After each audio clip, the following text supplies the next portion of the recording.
Good evening, everyone, and a warm welcome to the Sim Grid and a very special event. Tonight we bring you the Fantastic Four, a race that promises to deliver a huge amount of drama and excitement with, I think, a fair dose of unpredictability thrown in as well. Now, if you've tuned in tonight hoping to see the latest Hollywood superhero movie, well, I can kind of see where you might have got that idea, but you might be in the wrong place.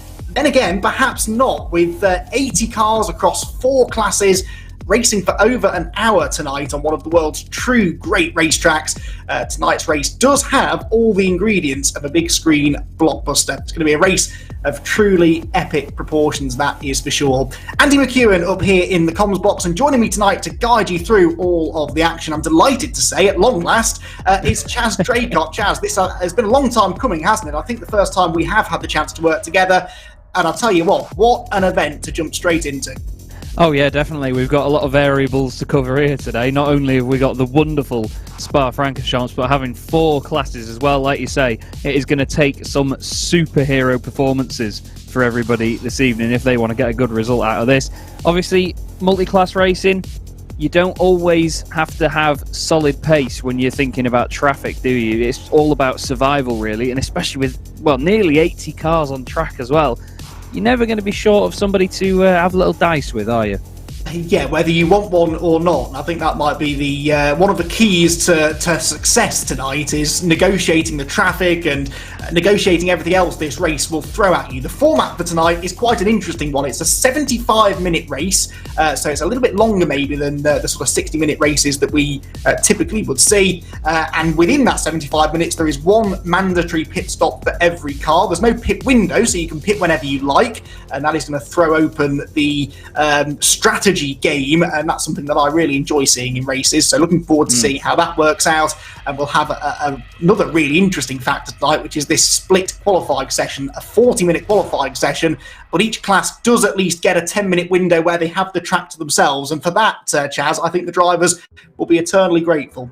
Yeah, definitely. And I mean, we've both seen busy qualifying sessions before, and we know how much drivers like to add the old excuse in that, oh, so-and-so slowed me down on this lap, or, you know, especially when you've got multi-class racing as well. If you're all in the same class, it's not so bad. That's just down to sort of setup difference and driver ability. But when you've got a difference like the GT3 to GT4 difference that we have here, you know, there's a massive amount of time between the two. So even just that alone, never mind chucking 2 other classes in there in between that have similar-ish pace, you know, it would get very, very complicated. So they will indeed be grateful that they're all in their own respective classes out there together. But I think that's going to, I think that's going to be a long, long gone memory by the end of the evening when they've all had to deal with each other for an hour and 15 minutes. Pit stops, though, like you say, that is going to be one of the most interesting parts of the evening. You're going to see drivers try the undercut, or even try and go a bit longer on the tyre, or whether they can sort of make it work a little bit later into the race, because not only do you have to think about where you're going to come out in terms of your class relative to you, but obviously there's other cars on track as well, and you're not going to be able to calculate the pace they're doing in relative terms, are you? It's a bit of a strange one. Yeah, exactly, and that is, I'm sure, going to catch someone out, probably lots of someones out when we get into the race a little bit later on, but for now we do dive into the calmer element of tonight's entertainment. I use that word tentatively because qualifying is now underway, and the first cars out on track, as you can see, are the Porsche Cup cars, the cars designed for one-make racing generally, but they can be used just as easily for long-distance racing, and it's going to be really interesting to see how these cars compare to some of the other classes out there. Just to confirm the classes we have for you, there is a GT3 class. They're the cars we anticipate being the fastest out on track. Porsche Cup cars that you can see qualifying now, they should be probably a few seconds a lap off the GT3 pace, but their straight line performance is actually fairly comparable, if not faster than some of the slower GT3 cars.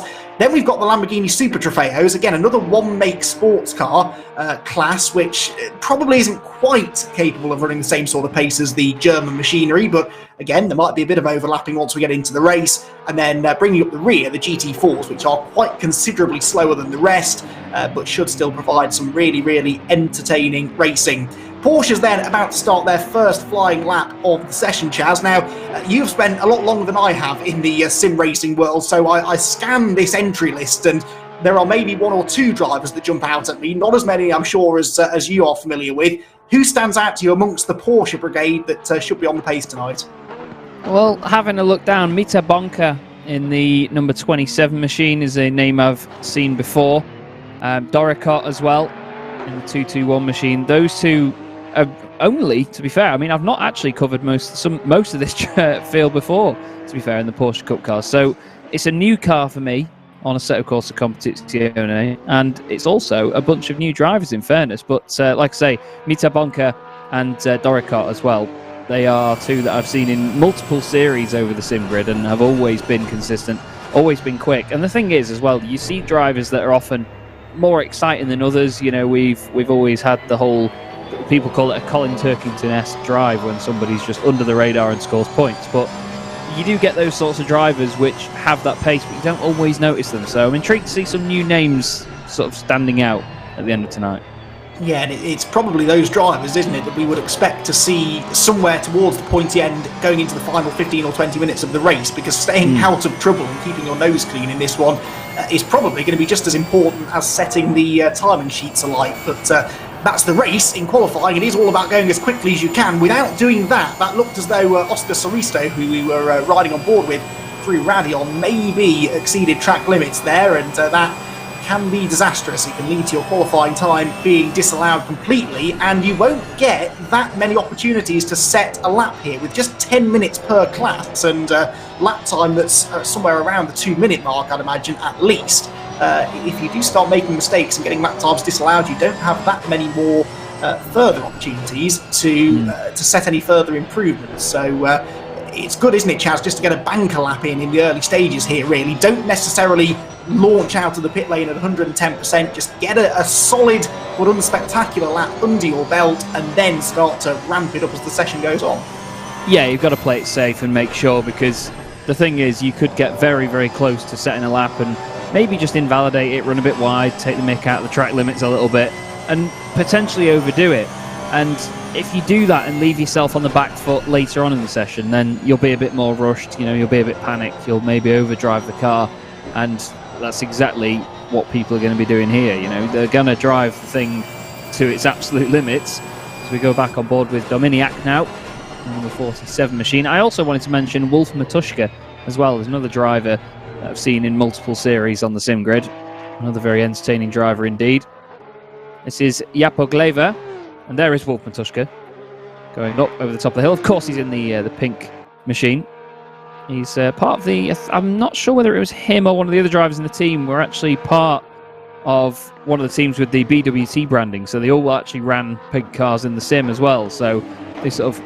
oh, right, Michael's just confirmed it was Muka Motorsport, and now it is Pink Performance. So they've fully involved themselves in the pink machinery, but it stands out on track, doesn't it, really? I mean, it makes a statement, certainly.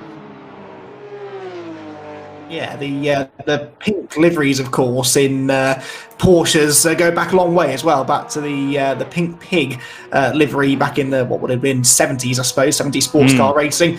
Very evocative period of motorsport indeed, in which Porsche was really one of the teams to beat. So it is at the top of the times, perhaps unsurprisingly in a way. It's Christian Lozanov who goes to the top, and Hubert Szymanski at the moment would line up alongside him. The last time I saw those two drivers was racing in the American night here on the sim grid a couple of weeks ago in the GT4 Camaros. Very different machine for them to tame here tonight, but they both wrapped their head around it pretty quickly. A 2-minute 20.826 the time to beat for Lozanov, 0.8 of a second quicker than Szymanski, who has a further 10th then in hand over Alexander Draycott in third position. Top three at the moment covered by just under 1 second. Just over half the field have registered a lap time, but I think we did see immediately there a few drivers getting lap times disallowed. Everyone has, I think, crossed the line once, but not everyone registering a lap time just yet. Yeah, it's very easy to push it around here, and track limits are often something that is discussed at Spa, especially in the 24 hour from last year. I mean, we all know what was happening at the final chicane there, but corners like this here, when you're just pushing on the exit, the car can just wash out wide, and yes, there may be a bit of AstroTurf there, but if you just overstep it, you will get a warning for those track limits. And the driver behind the wheel will get very, very frustrated and just think, oh, what have I got to do? Blanchimont, very scary corner indeed. And the thing is, these Porsches, they have this sort of floaty behaviour. You know, they have that massive wing on the rear end. They do have wonderful slick tyres. And they do, obviously, have the aero to cope with this sort of driving. But at the same time, they don't have a lot of the fancy bits that GT3 machinery has. You know, it may be called the GT3 Cup car, but that's just the way that Porsche designate the name. It's not actually a GT3 homologated machine. But either way, that lack of downforce helps them in a straight line. But here, it's just... I imagine it's difficult to get on the power in these things. Obviously, no traction control, no ABS. So they are, as Porsches are often described, real drivers' cars, aren't they? But a circuit round here, as Lozanov goes fastest, just under 4/10 clear at the top now. But they are... Oh, Haskell has a moment there. Oh, and he's done it again. Oh, it's sort of... Well, that was what I was talking about, Andy. You know, the rear end of these cars really does pendulum around quite a bit. They float over any sort of crests or rises. And we've seen how easy it is to do there with Haskell in the wall. Yeah, exactly. It's a unique design, isn't it? The Porsche 911 with the engine hanging out over the rear axle, and it means that once the rear does step out, it can be almost impossible to get it back again. As you said, though, Chaz, it is a new fastest lap in the session set by Christian Lozanov, then a 2-minute 20.685. No longer, though, is it Hubert Szymanski in second position. That on an outclaim by Wolf Matuszka, who I think you were saying earlier on you were tipping to be one of the front runners. That certainly appears to be the case now. Szymanski is third quickest at the moment, and Mutibonka is in fourth position at the moment. Draycott drops down to fifth. Philip Beeston we're watching here in the faster than before Motorworks team entry, and he will need to go faster than he went before because he's 2.6 seconds off the pace, and that's not the way to do it. Gets way too much curb going through Piff Path, and that will completely ruin his momentum on the exit. And of course the session is almost coming to a close now for the Porsche Cup cars, because as you can see at the top of the screen, the time ticking down towards 30 minutes. At the 30-minute mark, their session is over, and the GT4 cars will be heading out onto the circuit. So it's a pretty fast pace here throughout the qualifying session. They are, of course, allowed to complete a lap if they start it before the time disappears. So I don't think Philip Beeston's going to get back to the line before the time ticks down to 30, though. So this will be his last lap even. Harold Dominiak, though, should just sneak through and get one more lap in. So I think he will be the last driver that gets another opportunity to improve. For a few drivers, though, it's all got too much for them. Beeston head for the pit lane. Szymanski's in as well, so third is the best that he will manage. So I'm not sure how many more improvements we're likely to see right at the front. Bonka was in the background as well. But the time does now go down into the 20s, which means the GT4 cars, Chaz, should be heading on circuit, in fact, right on cue. Here they are, all flying out of the pit lane, and we actually see some variety in the machinery on circuit now. As well, there's some variety in that there as one of the Camaros goes round one of the Ginettas, maybe just catching him out a little bit there. This is Sam Exton with Please Be Gentle, and I'm sure he was saying that to the Camaro behind him, to be fair, when he looked in his mirrors there. It's a big, beefy bit of kit is the Camaro, and obviously Andy had the pleasure of commentating on them last time out in the American night. And it does seem like, I mean, much like we see with, say, the BMWs that we've often seen in GT3 and the Lexus, the GTR, the Bentley, you know, bigger, bulkier cars like that, they seem like unlikely race cars, don't they? But having that spread of the mass because of a bigger body, it tends to work for them, doesn't it? Yeah, they excel at certain racetracks, I find, and Spa is definitely, at least in my experience, a front-engine racetrack. So if you are in one of these big, burly cars, things like the Camaro, as you said, the BMW, the Bentley and GT3, and the Mercedes as well, a good example.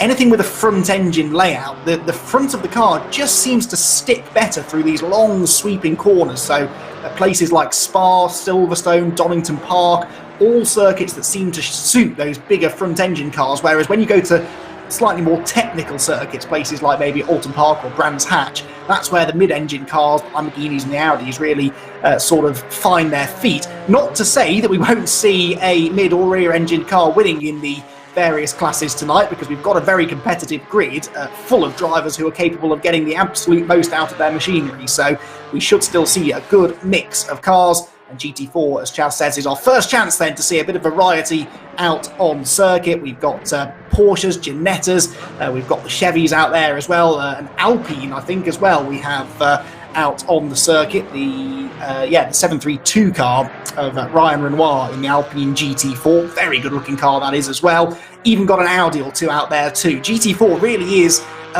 blossoming nicely, isn't it, at the moment, Chaz? More and more manufacturers really starting to see the benefit of entering a car in this class.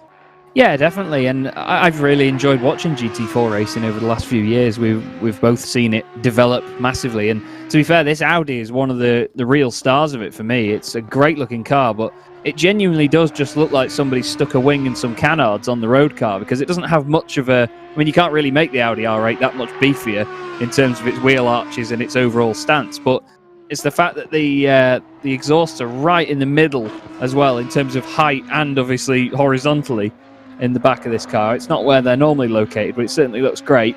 This is Adam Rainey, hoping that the session doesn't get rainy because he wants to stick it out on the dry tyres, but pushing the car to its limit at the moment. There's the first pun. I've already got a boo from Mike in the background. But these are one of my favourite GT4 cars, Andy. The Aston Martin Vantage. It's a beautiful looking bit of kit. A bit of an odd rear wing on it, but it just suits that sort of angular design of the Aston, doesn't it? It really does, and it's quite a break from the previous generation, isn't it, as well, of both GT3 and GT4 car. A really different design that immediately, I think, has captured people's attention, and it helps that it's pretty pacey as well, and immediately was one of the frontrunners in GT4 racing all around the world. We've got a number of Aston Martins out to play, 3, I believe, in the GT4 class, and it's Leon Harhoff, who we are watching now in the number 95 example, heading up through Les Combes and out onto his first flying lap of the session. And the 95 car there in this nice clear track at the moment, and using it to full effect, running right out over the curbs there, coming out of Les Combes, down into this really tricky right-hander, and look at the understeer. That's one of the corners that doesn't necessarily suit a front-engine car. You're dropping so steeply downhill through this section, the front of the car just wants to wander out towards the outside wall. Thankfully, Harhoff gets it back under control for the left, now down into Pouhon, another one of these fearsomely quick corners.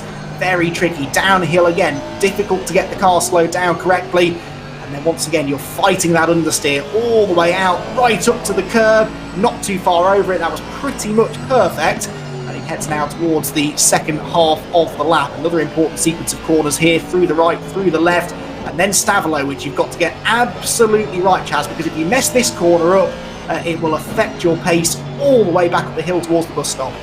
Yeah, definitely, and you really, especially around these few corners here, through the Fagnes chicane and down Stavelot, like you say, you really need a car that's balanced well, because it's got such a massive weight transfer from the right to the left. You've also got the braking zone before that out of Pouhon, and then of course through Stavelot, double apex right, but they're two very different apexes. You're on the brakes, going downhill for one of them, the car just wants to get away from you. If you hit the curb on the inside, you're going to run wide on the exit. And then the second part of it, you're flat again, trying to just tuck the car in, maybe lifting a little bit, just modulating the throttle, not using too much of the runoff. And it's such a tricky section to have if the car is not behaving itself. Leon Harhoff goes for the line though, in the beautiful and wonderful sounding Aston Martin. 2/10 off the top spot though. James Bacon, as I always say, bringing home said Bacon at the moment. He's in the Bacon Mobile as his team name, and that's... garish, I think, is the best way to describe the livery. Yes, it does rather have a Team Hard sort of style to it, doesn't it? It does. Especially on a Ginetta, which is a car that team is rather fond of running. So true. I won't pass comment on whether I like the livery or not. I'm just saying that's what it reminds me of. So James Bacon down through Pouhon, then he's got this 2.5 of a second advantage over Harhoff for now. There we go, that's a bit more like it. Maximilian Prahl in the beautiful Mercedes, and that is a very sleek design on that livery as well. 187 car, yet to set a lap time at the moment though, so the Mercedes, if you're going by my far from expert opinion, should be a good car around here. It is a front-engine GT4 car, should have good grip through this middle sector, but Maximilian, I think, exceeded his track limits on the previous lap, and with only 3.25 minutes left on the clock, likely has this and one more lap in which to try and get himself up the grid. And Chaz, although it is a long race, 1.25 hours, as we've said, is the distance, qualifying is still important. You want to have the best track position possible because it's so easy in the early stages to just get caught up in someone else's drama if you're starting midfield. Yeah, definitely. And even when it comes to faster traffic lapping you as well, if you're near the back of your group and you get held up when others don't, that group can so quickly spread out if you're in one of the slower classes. And, it happens in the faster classes as well. But here, when there's so much speed that you can wash off and, you're the victim of being overtaken by these faster classes, you can just lose touch with the people ahead of you so quickly. So, like you say, track position, even round a lap as long as Spa and as wide as Spa as well, it's very, very important. Here's your beloved Alpine, Ryan Renoir, which is a very fitting name, comes across the line. 5th place for him at the moment, not even a second. And to be fair, around a lap that's 2.5 minutes long, to have the top 6 covered by a second, and I mean, to be fair, we've even got the top 10 are barely 2 seconds. It's just incredibly close, isn't it? It once again shows the quality of drivers we've got here on the sim grid. Yeah, and look at the variety at the front. I mean, it's a Ginetta on pole at the moment, which is not what I would have predicted at the start. No. I didn't think this was going to be a good Ginetta circuit. Although, as I say that, actually, Leon Harhoff manages to put Aston Martin to the top with a 2 minute 30.081. So Harhoff now goes on to provisional pole. Bacon drops down to second. But then behind the Aston Martin and the Ginetta, you've got Porsche at the moment, third quickest, haven't you, with Holm. Then it's Aston Martin again, fourth, Alpine fifth, pair of Mercedes sixth and seventh. So good parity across all of the cars. This is, of course, what the BOP system in International GT3 and GT4 racing is designed to do. It means that all of the cars have, in theory, a pretty equal chance at success. It's good to see that really playing out in this qualifying session. 1 minute left on the clock then for the GT4s, after which it will be time for the Lamborghini Super Trofeo cars, easy for me to say, to head out onto the circuit. So last chance saloon now for GT4 drivers to get that final improvement, and a couple of them are a little way off the pace, so definitely some time to be found. Yeah, that's it. It's one of those circuits where it's very hard to string a lap together if you come out of a rhythm, and it's one of those circuits where you'll have a lap and you'll get one corner absolutely nailed and you'll go, right, that's good, we need that, now let's carry that on for the rest of the lap, and you just won't. It really does bite you in the backside, this Spa. Now this Mercedes, I mean, a word I always describe cars with is the word beefy, and I think this GT4 Mercedes is just the epitome of that word. It looks so aggressive, it's really chunky, it's got a massive big V8 lump up front, it's got the sound that it's got as well. I mean, listen to it, it's wonderful, but it just has pace to go with it. And it's one of those cars that looks heavy when you look at it. It looks like it'll understeer everywhere, never mind the Camaro, this thing, but it just doesn't. It's just such a capable car. I mean, even in the real world as well, I mean, you've seen for yourself how good a stable platform it is, and especially around here, I'm sure that Fabian's going to be hoping this car lives up to it at the moment. Bit wide out of there, though. I'd be intrigued to know whether that was an abuse of track limits. This is the second place Porsche at the moment, only 2/10 off now, Jimmy Home, and he's going to be going home, back to the pits after that. But here comes Fabian Fabec through Blanchimont, nice and tidy. Doesn't use all of the road there, though. I'm wondering whether he's backed out, if he's overdone the track limits at Stavolo. Well, let's find out then. He's about to come through the chicane. Jack Noller here is fifth quickest, and he's one of the last cars to complete a flying lap. And we're not going to see an improvement there. 1.3 seconds off the pace. All very tight there, isn't it, actually, between sort of 4th, 5th, 6th and 7th. All very tight. Only a 1/10 of a second or so between them. But I don't think we're going to see any changing in GT4. So it's Leon Harhoff then, who looks as though he will head up the GT4 ranks at the start of the race a little bit later on. And now we move on to our third of 4 classes, and Zach Summerhill with a big lose there. Took way too much curb on the entry to the left-hander just after Brussels, and thankfully keeps it out of the tyre wall, but that immediately is an example of how easy it is to get things wrong, especially on cold tyres. Lamborghini Super Trofeos, then we've got 19 cars out on circuit, pretty even split across all 4 of the classes actually, which is nice. Plenty of competition across all 4 too. And we once again return to one-make racing, and the difficulty here, Chaz, is that unlike in GT3 and GT4, where you can sort of, if you're off the pace, you can claim that it's because your car isn't well suited to the track or the BOP is not working in your favour. Nothing like that to hide behind in one-make racing, and that's what's going to make, I think, this class and the Porsche Cup class exceptionally close today. Yeah, definitely. Every time I've commentated on anything with the Porsche Cup cars in it, it has always been exciting racing. One make racing for me is one of the greatest things to ever witness. And these Lamborghinis, I mean, they're an absolute spectacle in themselves. You know, they've got the usual sort of GT3 style aerodynamics, a bit more aggressive because it's made to its own spec. I mean, that rear wing is just a thing of beauty. Not to mention the fact that the rest of the car is as well. But the 5.2 litre V10s screaming their way around Spa. We are certainly being treated this evening. But like you say, no excuses now. We were discussing the Racing Driver Book of Excuses before we went live, but it's going to be literally one page, I think, with the drivers in this class this evening. But either way, great to see these cars out on track, and especially having all these classes together as well. I'm very intrigued to see what the race pace is like throughout a lot of them. Yeah, absolutely. And as you can see at the top of your screen, the sim time continues to move on as well. 17 minutes left in the session, but 9 p.m.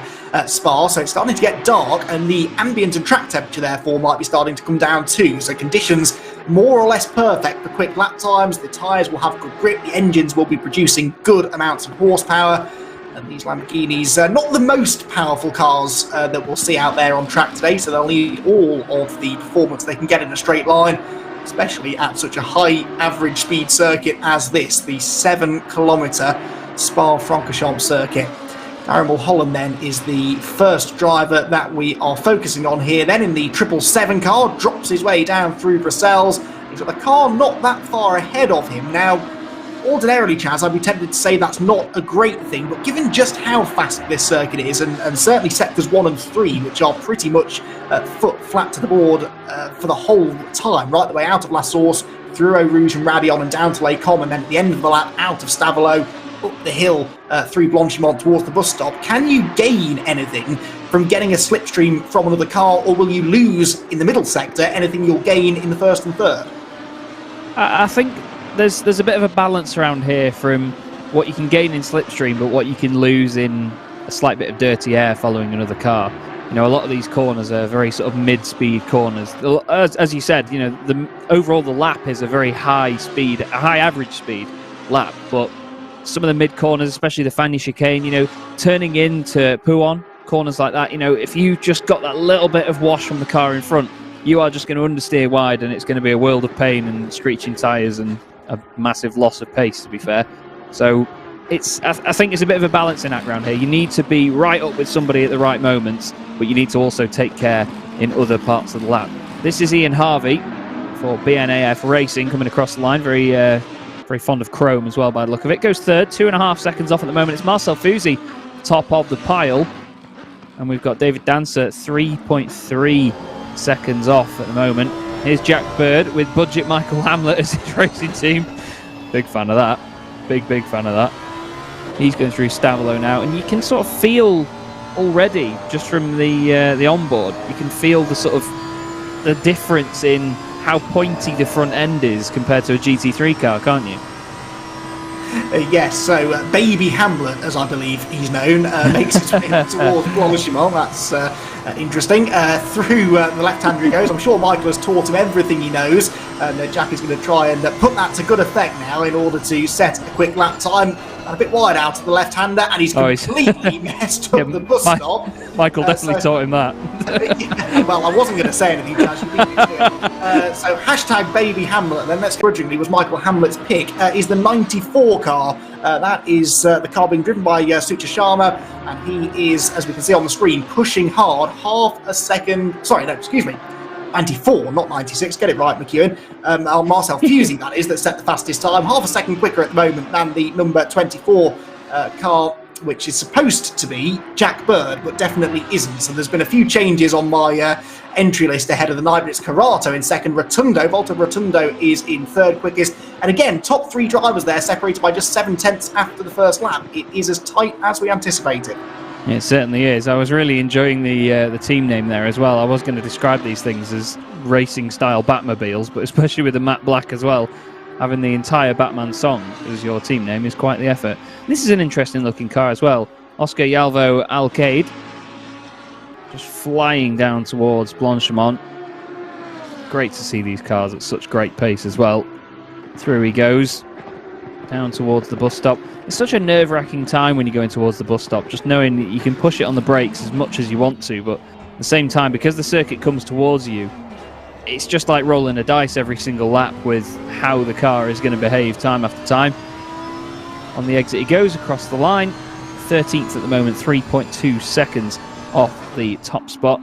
But like you said, Marcel Fusi, unbelievable time so far. Here's Scuderia AlphaTauri, Michael Jubiec behind the wheel of this car. Now that is definitely a Batmobile in the matte black, but not quite the AlphaTauri livery I was expecting from him, but either way, still middle of the pack at the moment. An interesting stat as well from our very own wonderful Michael Hamlet, that definitely didn't teach Jack Bird to run wide at every corner, has said that Marcel has actually qualified ahead of the 2 slowest Porsche Cup cars as well, so he's mixing it up there a bit. Yes, he has actually. He's qualified, ahead of a couple of, about 3 or 4 of the Porsches actually, I think, are slower than the very quickest Lamborghinis, and that will be interesting when we get into the race, won't it? Because we were questioning how much mixing of the classes we would get, and if ever there were 2 classes that could mix, it is the Porsche Cup and the Super Trofeo, because they are reasonably similar in performance. The Lamborghinis in theory are a few seconds a lap slower, but both a very similar philosophy, these sort of GT3 light cars, if you like, that are designed for one-make racing. So perhaps unsurprising that we're going to see the 2 classes getting themselves together. Only a minute and a bit left on the clock then in the qualifying session. We have had some changes towards the sharp end now. Second fastest for Calvin Rast, who has set a lap time only 0.2 of a second now slower than Fusi at the top. Jordan Burrows gets it sideways going through the right-hander there. Nicolo Carato here, 3rd quickest right now, but we're looking to improve here on what will be, I'd imagine, his penultimate lap of the session, and it looks as though, based on his split times at least, he's every chance of not only improving to 2nd, but maybe going for pole position. 2 more corners to go, 1 more crucial braking zone. So easy to outbrake yourself here, but Carato nails it. In fact, if anything, turned in too early, hit the curbs, gets a bit of a slide coming out of the chicane. Is it going to be enough for pole position? He heads towards the timing beam, and it's not, but look at how tight that is. 2nd place for Carato, 12 one-thousandths of a second away from pole position. It doesn't get much closer than that. Wow, we were all holding our breath there for that one. That was amazing from Carato. And what a wonderful racing driver name that is as well. Nicolo Carato. Sounds like such a flamboyant name as you'd expect from the Italian. But here, this is Felix Chef for Minimum Effort Racing. He's definitely not putting in minimum effort at the moment. He's attacking the bus stop.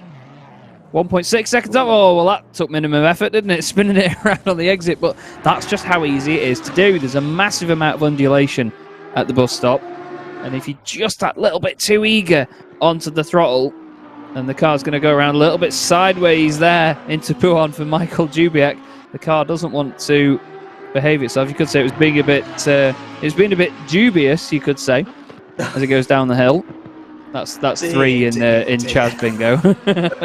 I know Connell Courtney's going to be keeping track. But interesting stuff from those Lambos, though, because there is quite the spread in terms of their pace, isn't there? I mean, 4.8 seconds. I was kind of expecting it to be a bit closer than that, really. Yeah, that is interesting, actually, isn't it? I think we've got a handful of drivers that clearly are the pace of the field, but I really don't think we'll have seen the full story over the course of a 10-minute qualifying session. Back to the point we made earlier on about lap times being disallowed, mistakes being made.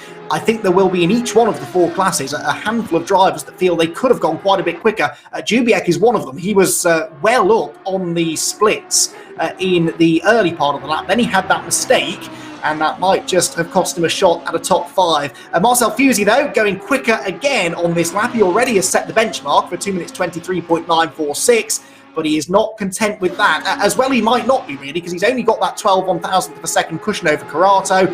Carato has also gone on to another lap, I believe, so they've both got one more shot at this. This could be the lap that decides pole position. Marcel Fusi then into the braking zone. This is where Carato made a little mistake a lap ago. He took too much curb through the right, got a bit of a slide coming out of the left. No such issues on either count for Marcel Fusi, who accelerates towards the start-finish line. Can he move the goalposts? Yes, he can, by another 1/10 of a second, a 2 minute 23.841, and that gives him a little now more breathing room for pole position.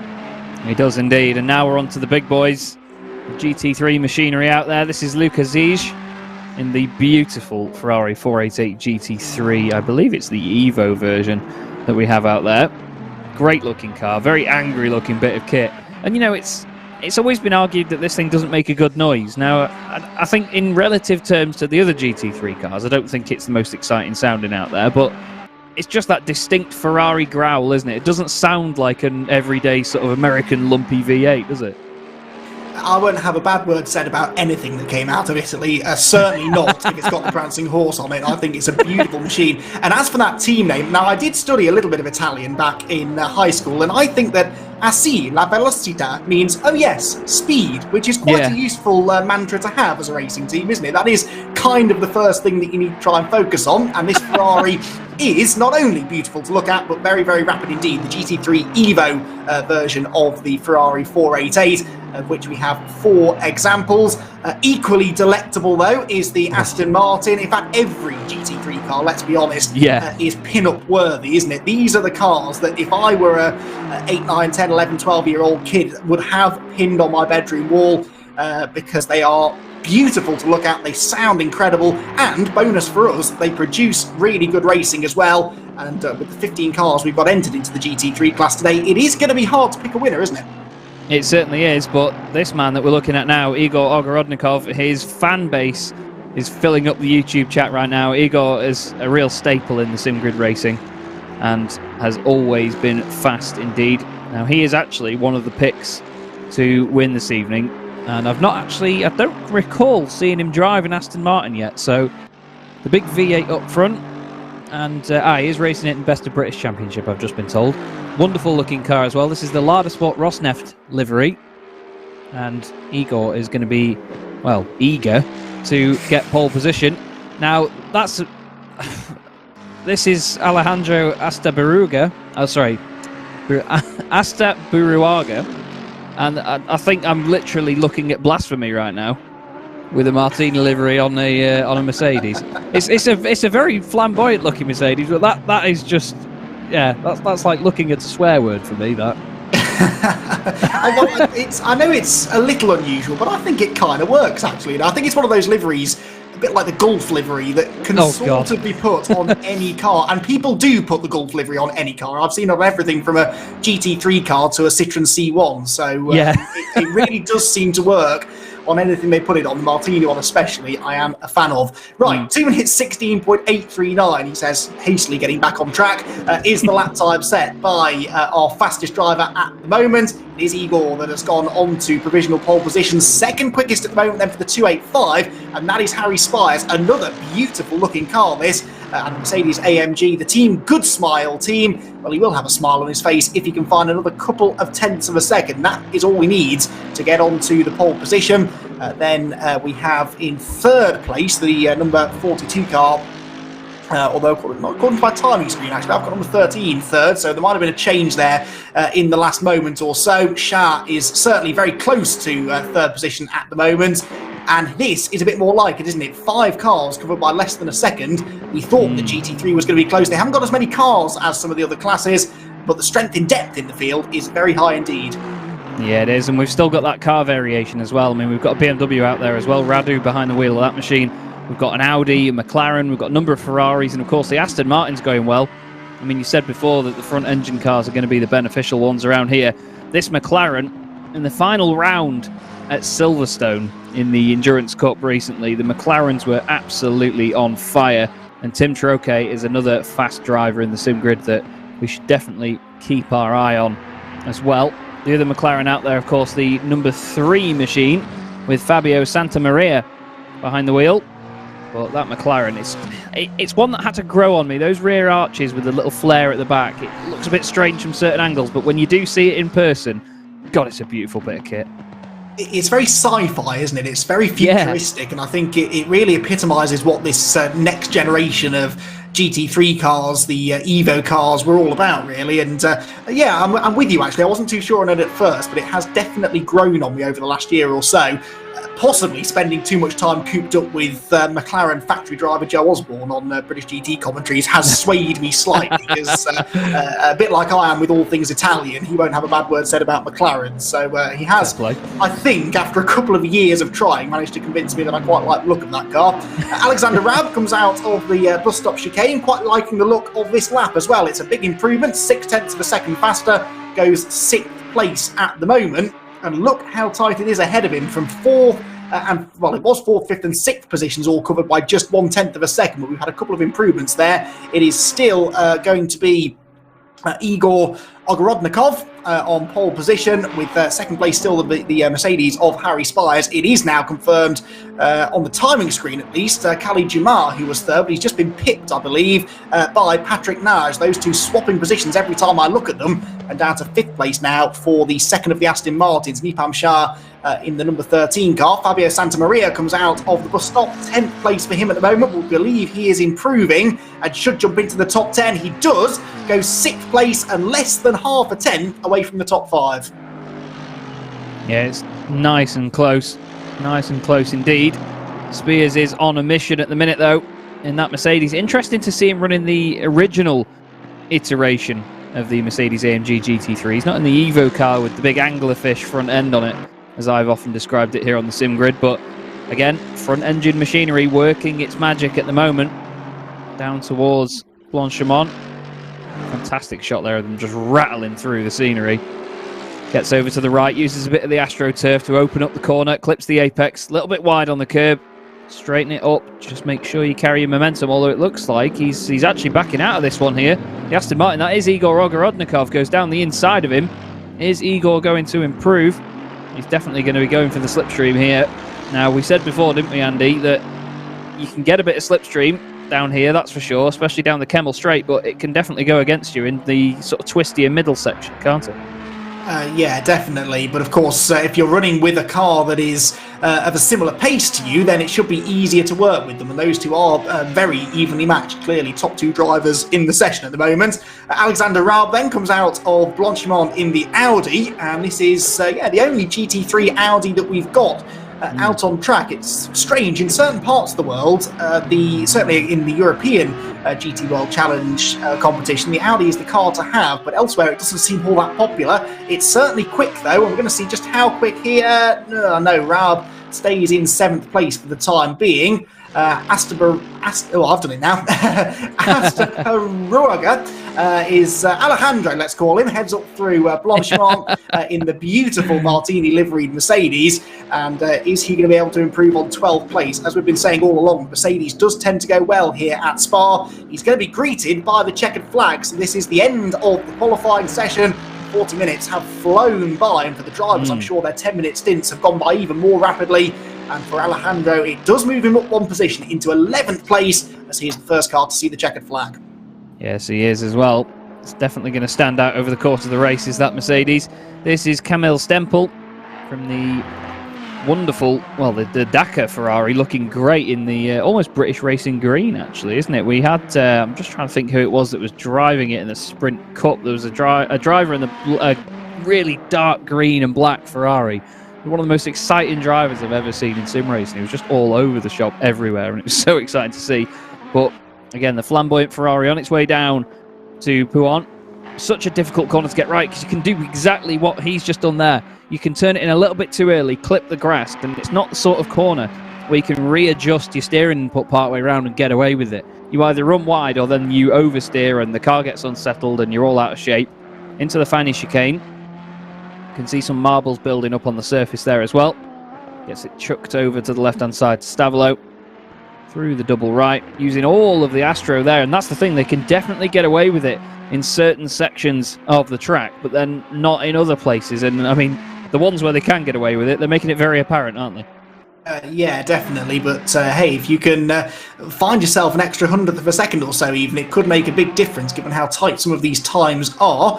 Kamil Stempel then on his way. There's the BMW. First time we've had a chance to see the Beamer, I think, the number 665 car. Another one of these enormous cars that you really wouldn't expect to be all that rapid. But Zamfir Radu is about to come through and, well, in fairness, not set the world alight with his pace, but he does find an improvement on the final lap. What about Kamil Stempel? 12th place is where he will stay as he now sees the checkered flag.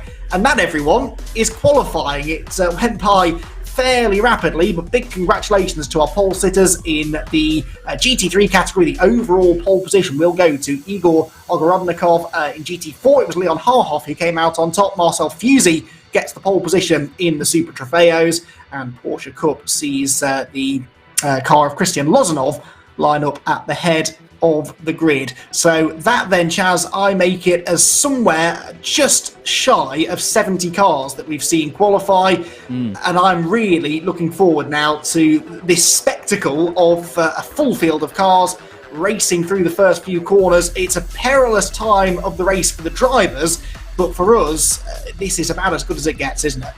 Oh yeah, definitely. There's so many variables involved here now. I mean, we've seen the pace from some of these drivers. We've seen the ones that stand out in each particular class. You know, some that may have been really quick, but then just make the odd mistake here or there. But it's now all about racecraft, and it's how about they manage all the traffic, and of course, how they keep their head on as well. I mean, you and I have seen it multiple times over, you know, in our various disciplines of drivers that can hot lap like mad. They can be amazing in qualifying. Put a bit of pressure on them in a race, you know, it all goes to pot, doesn't it? Drivers have this very one or the other mentality with it, as the Ferrari on the right does its best gravedigger impression there from the Monster Jam series. But you do get these drivers that are either one or the other. Some of them are very consistent across both, but with 4 classes to contest with, they have to constantly have in their mind the speed differences between each of these classes as well. So this is going to be incredibly tough, isn't it? Yeah, and another one of those variables that we have to think of is pit strategy. We touched upon this earlier on. When you want to make your pit stop might be determined by the situation you find yourself in. If you're in a train of cars getting held up, then you could, in theory, pit as early as the end of lap 1, get yourself in some clean air and try and perform the undercut, but they also have to consider tyre wear, and there is, I believe, according to Michael Hamlet, who's been reporting some of the hot gossip from the pit lane, there's a bit of debate across the drivers in the different classes as to whether or not they can go the whole hour and 15 minutes on one set of tyres, or whether or not they need to change. We think that maybe the Porsche Cup and Super Trofeo cars, with that lack of downforce, they'll be sliding around a bit more. They are quite heavy on tyre wear, so the Porsche Cup and Super Trofeos might need to change tyres. GT3s should be okay, and GT4s, well, no one's really that sure, because of course the GT4s have been a part of Assetto Corsa Competizione for a little bit of a shorter time than the other cars, so people still learning a bit about tyre wear in those cars. But that will be fascinating, won't it? Certainly in the one-make classes, Chaz. If you can go the full 75 minutes without changing your tyres, that could gain you a huge amount of time in the pit stops, and I guarantee we'll see some drivers play the gamble one way or the other. Whichever the majority go for, we'll see someone try and do it differently. Yeah, that's it. You know, you always get that one driver that does roll the dice, and it's worth doing sometimes because you can get away with it. And I think that it depends on where they are in the field. I wouldn't expect drivers too far up near the front to risk it if they're in the chance of obviously winning their class. I think we'll see drivers further down in their respective classes doing that. So keep an eye on, like you say, those one-make classes. It's also interesting, though, of course, in GT4s. You know, there's a big variation in what the cars are, in how they, you know, in terms of the layout. You've got front engine cars, rear engined, and obviously mid engined as well. So we do have a bit of a mixture, and how each make and model sort of goes about managing its tyres, it's another variable to the comprehensive list that we have already. But look at this site here, all these cars up the hill. It's just a great thing to see. I still find it entertaining with the cars in the air as they change their setup, but wow, what a massive grid. And we're not even out of the Super Trofeos here, we're still in with the Porsches. No, and the great thing for me as someone who is still relatively new to this whole sim racing thing is that on the ACC platform we're using, I mean, this could be a real grid. It looks so good, and the cars out on the grid there, you really could be forgiven for thinking that you are wandering up the middle of a real-world GT grid. It's just a fantastic spectacle, and within the next 40 seconds or so, we're going to see these cars head out onto a green flag lap, and then we will get underway with a rolling start at the end of that lap. a really interesting point you made there, actually, Chaz, about tyre wear across particularly the GT3 cars. I think we do see in real-world competition, and I'd expect that to be translated into the sim as well, certain cars that are kind of on their tyres. And again, it's back to this front versus mid-engine sort of debate. The front-engine cars, they are harder on their tyres. They warm their tyres up quicker, but that means that they wear them out faster as well. And so often you see the mid-engine McLarens and Audis, they struggle a bit in the early laps. The Ferrari as well will be thrown into that category. But towards the end of the stint, they might come on stronger. And if we expect the GT3s to go the full distance without changing tyres, then that tyre management could become a real factor in who wins this race at the end. So we are not that far away then, Chaz, from getting the race underway. Indeed, the cars are heading out onto their green flag lap around the magnificent 7 kilometres of the Spa Francorchamps circuit.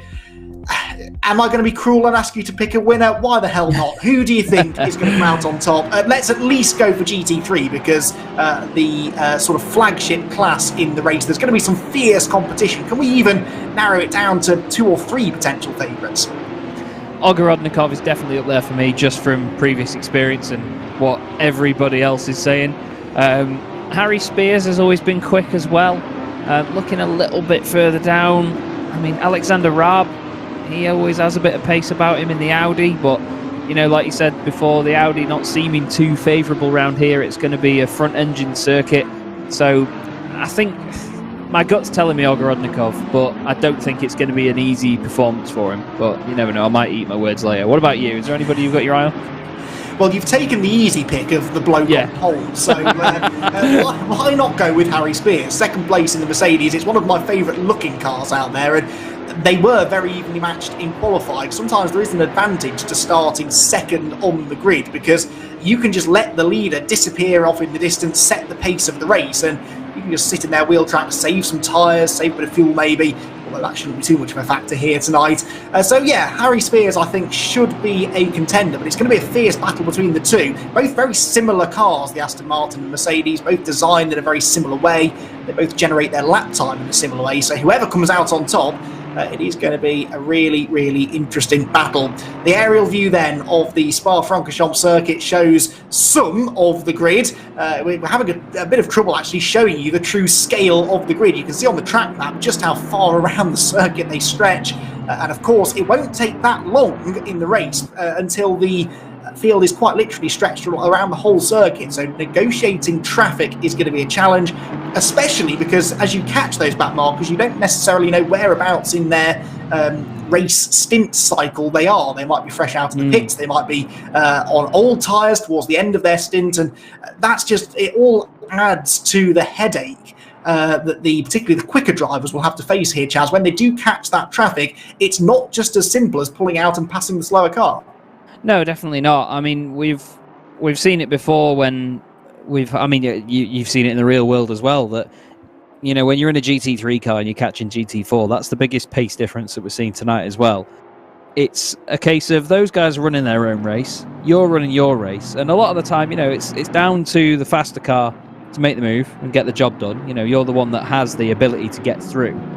But I'm sort of worried for some of the GT3 drivers that might overdo it here, because it's easy to lose patience, and with the quality of the grid that we've got, getting through, especially the Porsches and those Super Trofeos as well, I think that's going to be the most difficult thing for them tonight, because there's not as much of a pace difference. So it's going to be all about who goes for the move quickly and who hangs back and plays it safe, because I personally think the one that plays it safe here is going to be the one that finishes better off.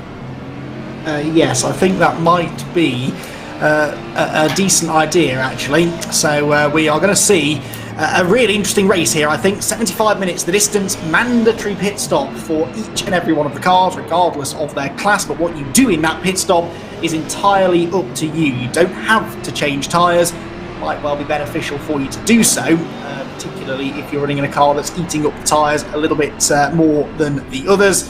We're going to be racing into the darkness by the looks of it as well. It is 9:30 p.m. at virtual Spa Francorchamps. Oh dear me. And I thought that might happen when the GT3 cars suddenly started slowing down in 2x2 formation. Some of the lower classes thankfully not making real contact with the other cars.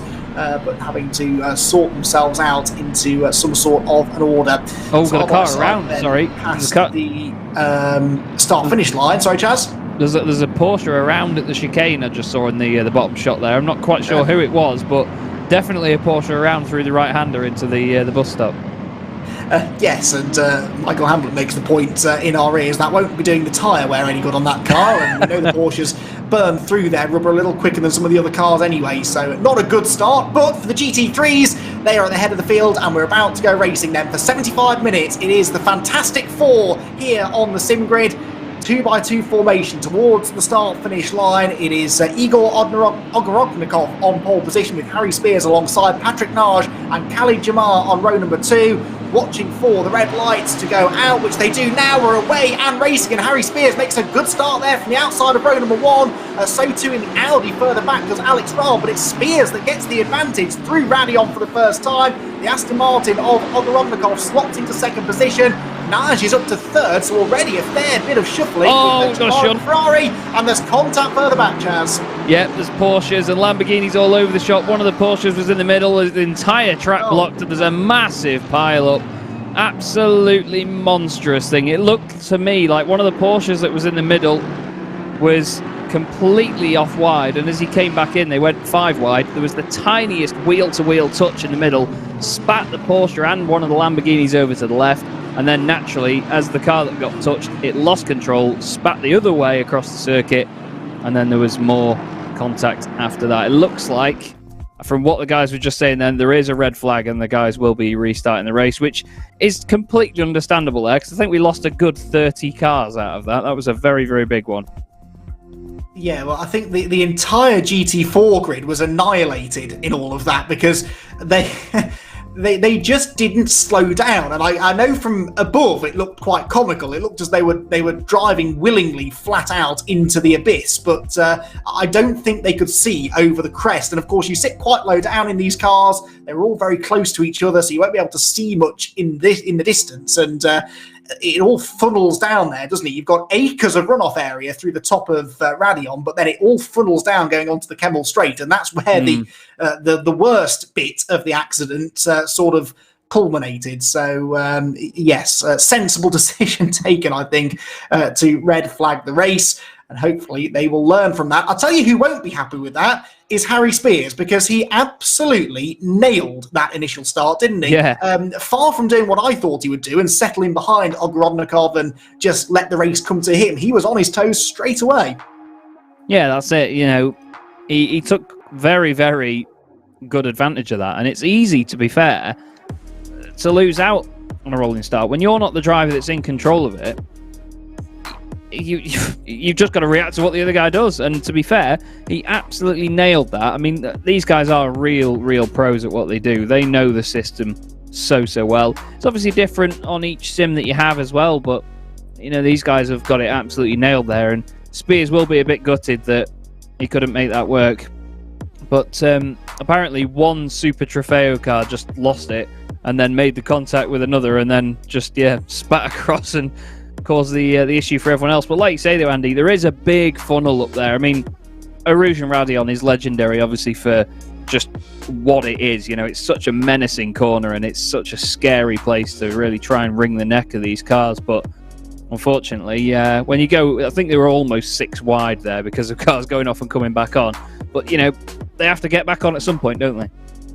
Well, they do, yes. And if you're deep in the pack, you haven't got any chance to react. I'm quite a big NASCAR fan, and I've seen that sort of situation happen in NASCAR racing a million times over the years, because when you've got a big pack of cars, especially early in the race, all on top of each other, if one car spins at the front or in the middle of that pack, it's going to set off a chain reaction, even if that particular car is avoided by everyone else. As the others try to take avoiding action, they end up clattering into each other, and on cold tyres, you've just got no chance of saving even the slightest of slides.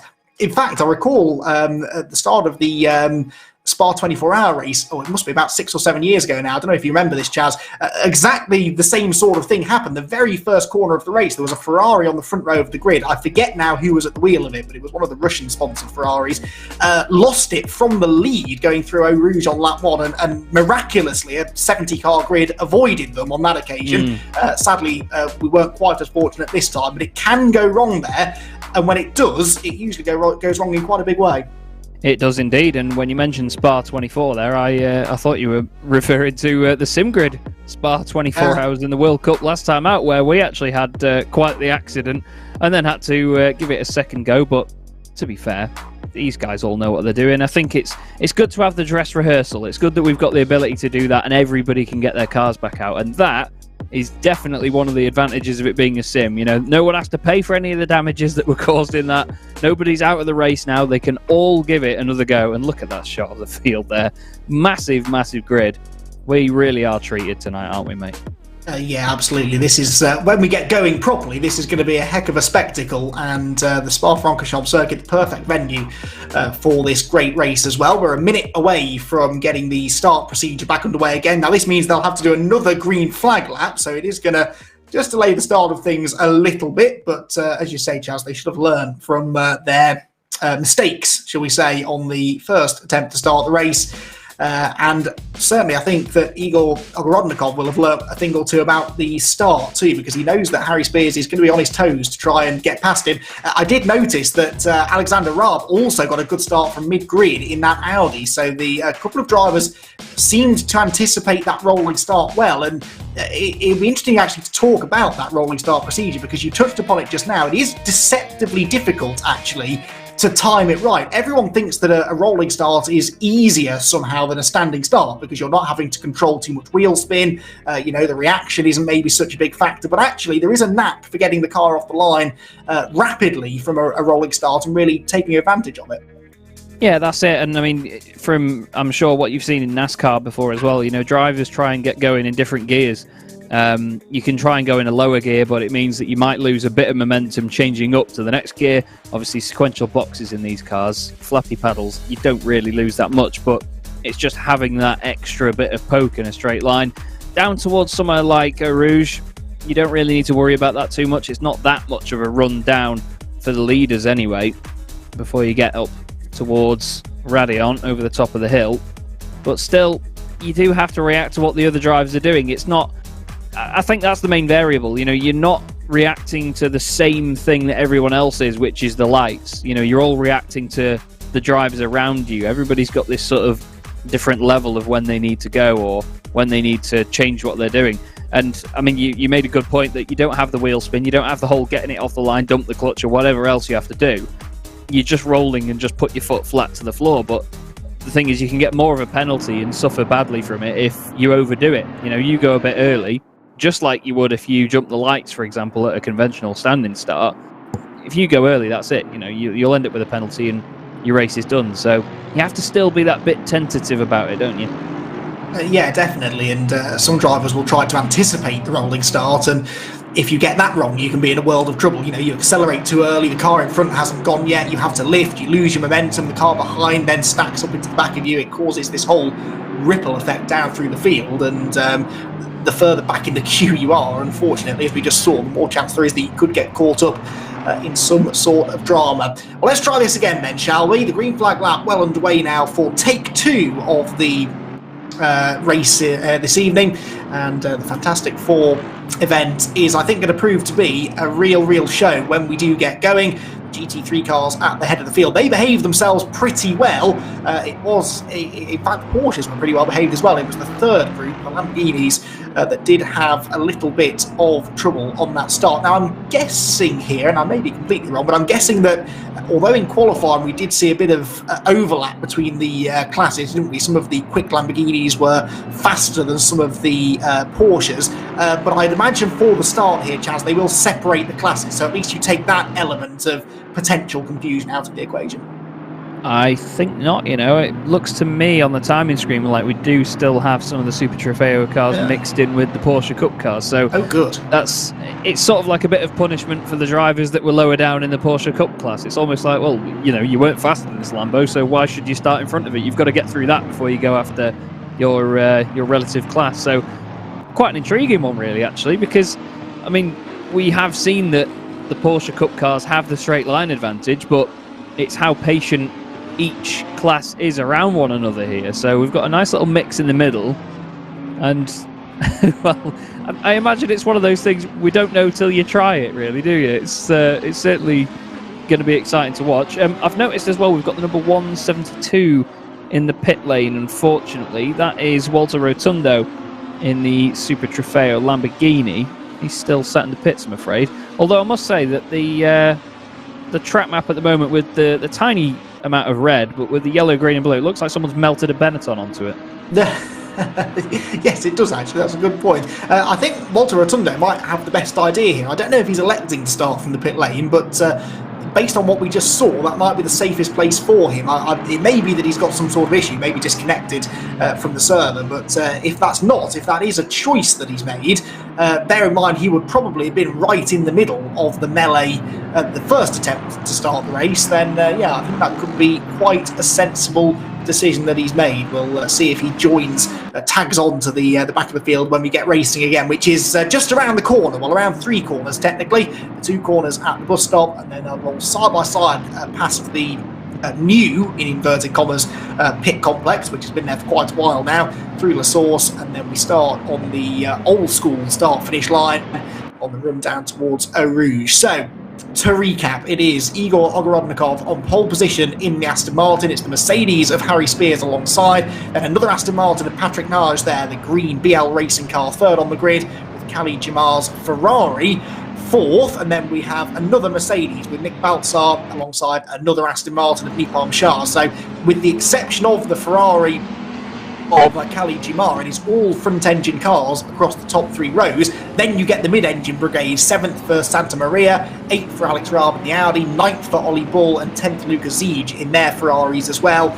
Can they make progress at the start? Will they all get safely through the first corner this time? Keep an eye on the inset for the lower classes to see if they can avoid contact. That's where it all kicked off on the first attempt. They've been told to behave themselves, I believe. Let's see if they take any notice. Take number 2 of the Fantastic Four is underway here at Spa, and there's contact in the GT3s this time as they head towards the bottom of the hill. But for the second time in a row, it's Harry Spears that gets the advantage and takes the lead from Igor Ogorodnikov through Eau Rouge and Radion for the first time. Now hold your breath and hold your line, everyone. No contact, please. There's one car way off the road, but touch wood, I think they've made it through this time, and they head down the Kemmel Straight with the battles now starting to develop. Nage in third position, challenging for second. Ogorodnikov doesn't seem that on his toes at the start of these races. He's lost the lead, and now his second place, Chaz, is under threat as well. Can I open my eyes yet? Have they made it? Honestly, I was very much holding my breath there. You were right. Santa Maria has unfortunately gone off in the McLaren, the GT3 machine, the 720S. There was also, I think it is, one of the GT4 cars as well, maybe the 191 that's had a moment further down. I've just lost him on my map, actually. He's just at the back of the field, but I can't quite see which one it is, unfortunately. Either way, nice clean stuff in take 2. But Harry Spears, what a start from him. To be fair, I didn't think it was likely to do it twice, because we know how on and off you can have a rolling start go your way, but brilliant stuff there. Ogorodnikov doesn't look like he can match him at this point, but we're only half a lap in, let's face it. That can all change very quickly, but even in the picture there, just a snake of cars coming through the Fanny chicane. You need to be so patient in these early stages, don't you? But at the same time, while the field is still bunched up, you want to make the places where you can. Yeah, you absolutely do, and Harry Spears was on his toes at the start. He did gain that one place that he needed to, and look, he's getting away here from Ogorodnikov in second. Battle for third there between Jumar and Nage as they approach the bus stop chicane for the first time. I don't think we'll see a change of position this time. The leaders, at least, minding their P's and Q's, but further back, it is all kicking off. Look at the Porsche Cup battle on the inset there. That is I think possibly the fight for second place in class heading into the chicane. It's Christian Loznov that leads the Porsches as we approach the end of lap number 1. Across the line they go then, and it is Harry Spears that leads the way in GT3 from Ogorodnikov second, Jumar third, Naj fourth, Shah is there in 5th position. In the Porsches, it is Christian Loznov that leads a 2nd position in class, 13th overall. Is where we're going to find Matuchka in 2nd position in class, and it's Bonka in 3rd. So they've got a bit of separation there. They're actually in amongst the GT3 cars in the early stages of the race, which again was something that we did expect, and this is causing a few problems for the Porsches. Some of the GT3 drivers not getting up to speed as quickly as the Porsche drivers would like. The GT3 cars are significantly quicker, and this is disrupting, I think, the Porsche Cup race. Yeah, it's who's disturbing who, really, isn't it? In certain parts of the circuit, we're going to see a different sort of dynamic go on with that. I'm intrigued to see how that develops over the race, and then when they start lapping one another. Looking at Ziege here now, who is behind Lozanov. We won't be too pleased about that, to be fair, because when you do see a slower car in front, you think, how's he done that? Well, either way, we've got the Lamborghinis not too far back as well. Looks like Ziege has actually got a bit of damage on that car, you know. The back end of it didn't look too happy. But this is Jamar in 3rd place. Looked like he was all over the back of Ogorodnikov coming on to this lap as well. So he's definitely helping Harry Spears out here, because this is the thing. If Ogorodnikov does fall into the clutches of Jamar, then Spears can just break away, and as you said, the Ferrari will come on strong potentially later in the stint because it's the mid-engine car. But I mean, the front engine stuff seemingly on the pace. It's just there's a bit of, I mean, they call it rubber banding when they have a sort of connection issue going on and the car sort of moves around in a very odd way. But to be fair, they're just doing that on natural pace at the minute. You know, it's like a bungee cord on the back of that Aston Martin, isn't it? Yeah, and through the middle sector, the mid-engine cars will potentially have an advantage. That's certainly where the Ferrari is good, and it's good on the brakes. Look at that, Jamar really reeling in Ogorodnikov through the bus stop. So Kali Jamar, who has already gained 1 position, he started 4th on the grid, remember, behind the Aston Martin Patrick Nage. Well, he's getting away from Nage pretty quickly here, and looks maybe like he's got something for the 2nd place Aston Martin as well. So it is Mercedes that leads at the end of lap 2. Aston Martin in 2nd, then Ferrari, another 2 Aston Martins. Baltzar's Mercedes is there in 6th position. It is this battle for 2nd place that's starting to develop quite nicely. Still Lozanov leading in the Porsche Cup element of the race. One of the GT4 Porsches, Mercedes, coming out to the pit lane there to the left of screen. So we've had a few early pit visitors. Now, some of this, Chaz, might be strategic. If we've seen how busy it is in the midfield, you cannot possibly be going as fast as you would like in the midfield there. So if there is a chance to pit and get out of the traffic early, then that might be a sensible thing to do. Yeah, that's the thing. Clear air, like I said before, if you're all in one class or in a more conventional just GT3 and GT4 race, then clear air is definitely the place you want to be. But if you do pit to try and get that, you never know what the other classes will have done in terms of their pace. So where you're going to end up there, you know, it could hamper you. Oh, there's a Porsche around at Le Comte. Dropping down the order. That is, well, it's a very unmistakable sort of Manthey Racing colours. But that's a real nightmare of a place to lose it as well. We've had Radu as well crash the BMW, ironically, at Radion. And that's not the place you want to do it. I mean, we saw a few of them do it through the Spa 24, and it just ruins your race. And when you've got less time to catch back up like you have tonight, there's not much coming back from that. So Radu off at Radion, and unfortunately that will certainly not help his chances of a good result. Now here is a good battle for 7th place at the moment. This is the Ferrari of Ollie Bull, just ahead of Alexander Raab in the Audi, who's actually held position this time on the start. And behind we've got a McLaren. So 3 mid-engine cars, Ferrari, Audi and McLaren. It's the 288 car of Tim Troquet, who is trying to find a way past the Audi. We're right on board with Alexander Raab in the Audi R8, heading through Blanchimont, which is not, I repeat, not a place to be trying to overtake, but that does not stop Tim Troquet from trying, and actually it nearly worked. It certainly forces Raab to defend into the bus stop. Can sometimes go around the outside there of the right-hander to get the inside for the left, but that doesn't really work, and so the positions stay as they were. Into the GT4 fray we go now, and this is the fight for the lead, I believe, in GT4. It is the 36 car that leads the way. Jack Nola there in the Porsche. We can see him very clearly because Leon Harhoff, pole sitter, he may have lost the lead in class, but Chaz, he is only a car length or so away from the leader, and I think he wants it back. Yeah, indeed. Two very, very different configurations of car. We've got the rear-engined Porsche and the front-engined Aston Martin. Trying to look around the outside into Blanchimont. It takes a very brave racing driver to make that work. But this is the thing at the moment. I always say that piling pressure on is one of the most important things to do as a driver. You don't want to always go for the move instantly unless you know you are considerably faster than them. If they're very, very competent in front of you, you can try and work together even to make a way, to break away from the pack behind. But at the same time, you just want to assess where their weaknesses are, where your strengths are, even whether that's just down to the car or how you're driving. You know, you can save tyres, you can save fuel, you don't have to push too hard if they're on a similar pace. He could have so many things going through his brain right now, could Leon Harhoff.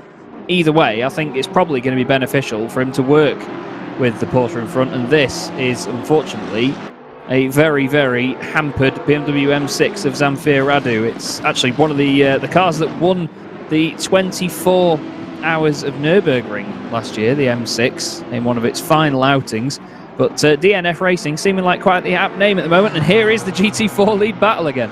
Yes, side by side into Les Combes, Leon Harhoff on the outside line. Now this is a bit of a risk to be taking at this early stage, and the leading goes off. I don't believe it. Well, talk about applying the pressure. It worked beautifully for Harhoff, and Nola crumbled under that pressure. He'd successfully defended the position on the way in, but he took too much curb, I think, through the right-hander at Les Combes and just lost the rear of the car. And I tell you what, he will be kicking himself after that because he didn't need to be pushing that hard to hold on to the lead. That's one of those situations, isn't it, Chaz, where if you are under that sort of pressure at the start of a long race, maybe it's just for the best to let that guy go and see if you can stay with him and learn where he's quicker than you. By fighting too hard to hold on to the place, that is exactly what can go wrong. Yeah, indeed, and Harhoff will be saying, he's off after that one. Zamfir Radu is all over the back of these Porsches, but you can see the straight line advantage. Look at that, he's just chucking the M6 around the outside. He's like, for God's sake, get out of the way in your pesky little Porsches. It's like a swarm of angry bees, and he's still outbroken him into the bus stop as well. I can feel the pure fury from Radu right now. I mean, whether the car is damaged from the earlier incident, then, you know, that's fair enough, but even still, these GT3 Porsches are fantastic to watch, and they're even now lapping some of the GT4 traffic, so we've already got that overlap. And big chuck down the inside there as well from another one of the Porsches. But these Cup cars are always exciting to watch, and I don't really think I've seen them in a situation often where they actually lap something, so this might be a bit of new ground for some of these drivers here. Yeah, definitely. I think that's the GT4 Mercedes that I saw coming out of the pit lane. I'd be intrigued to know what number that is, actually, so I can make a note of it, because we don't know if it was a strategic call. 71, being told. Thank you, Michael. So 71, which is Fabian Fabek in the Mercedes, who pitted on lap 1. I guess whether it was scheduled or not, he could turn it into his mandatory pit stop, so he doesn't need to pit again, and the GT4 cars might be able to go the whole way on tyres. So I've made a note of number 71, and we'll see where he turns up towards the end of the race, see if that was something that's going to work out for him.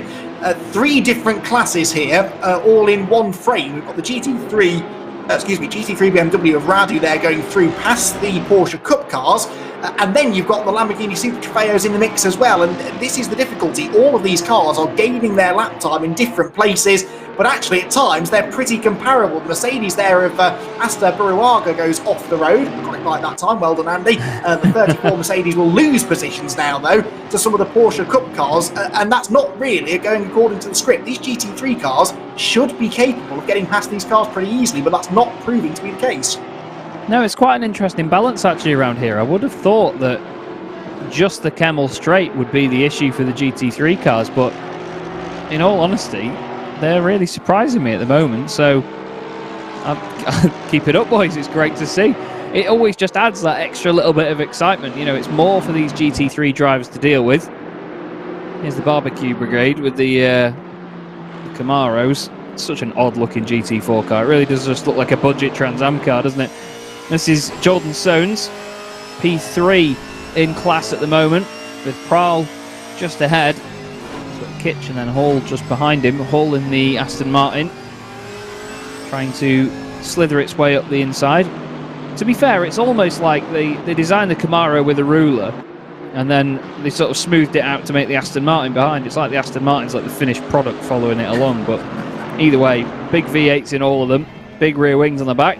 Back on board now with Ryan Brown in the Shake and Bake Porsche. Some of the team names are fantastic, by the way. I noticed that Norton's team name before was just the word yes. But, here you go. Euro Enduro Motorsports. That's easier to say than you'd imagine, to be fair. Round the outside goes Hall. Nothing doing there, though, at Blanchimont, but still tucked right up behind that Camaro. It's like trying to look round a postcode.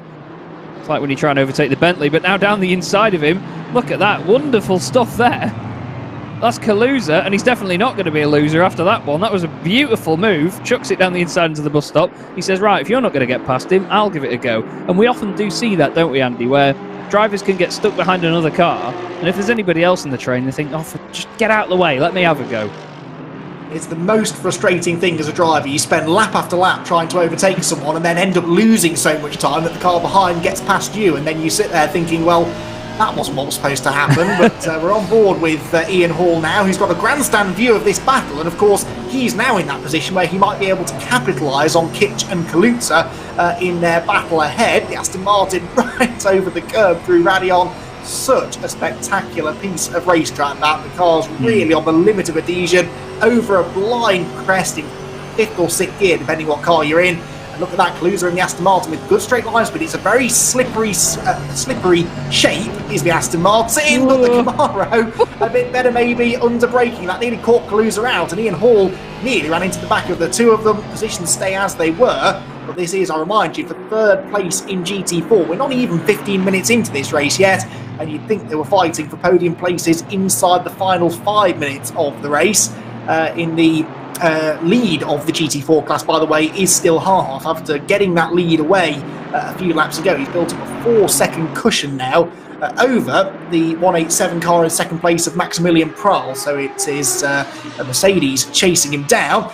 Meanwhile, in Super Trofeo, 3rd place battle as well. So this is Burrows versus Rasp, 185 ahead of 67. Jordan Burrows defending the inside line into the braking zone at the bus stop. Wherever you look, Chaz, there are battles. It's going to be an absolute nightmare trying to keep track of everything going on out there. Each and every class seems to have a decent fight somewhere towards the front of the field. Yeah, indeed. And to be fair, after doing many a broadcast myself as well with a few classes in it, I really do feel sorry for Mike Yao right now, but I know he's going to have a very exciting evening, and he's going to want to lie down and a beer after this one. Either way, Jordan Burrows is going to want a beer because he's having to defend very, very hard against Rast, and this is for 3rd place as well. So all the while this is happening, Fuzi and Karato have absolutely checked out ahead of him. So this is the most sort of prestigious battle in this class at the moment. Look at the exhaust glow as well on those Lamborghinis. The 5.2 litre V10s obviously chucking a lot of heat out at the minute, and a lot of fantastic noises as well, screaming their way down the Kemmel Straight onto the brakes until they come. They don't really move around too much to these Lamborghinis. They do look very stable, but I think that's part and parcel of why they're not quite as quick. You know, some of the GT3 cars, they sit a lot more on the axle when you put your foot down. You know, they wobble about a bit because they're a bit softer, but these Super Trofeo cars, they look a bit more flat and stiff. So it looks like maybe, I don't want to say the easier car to drive compared to the GT3s, because they still are rapid bits of kit with a lot of power, but you know, trying to get the speed out of these cars might be a bit more difficult. What do you reckon?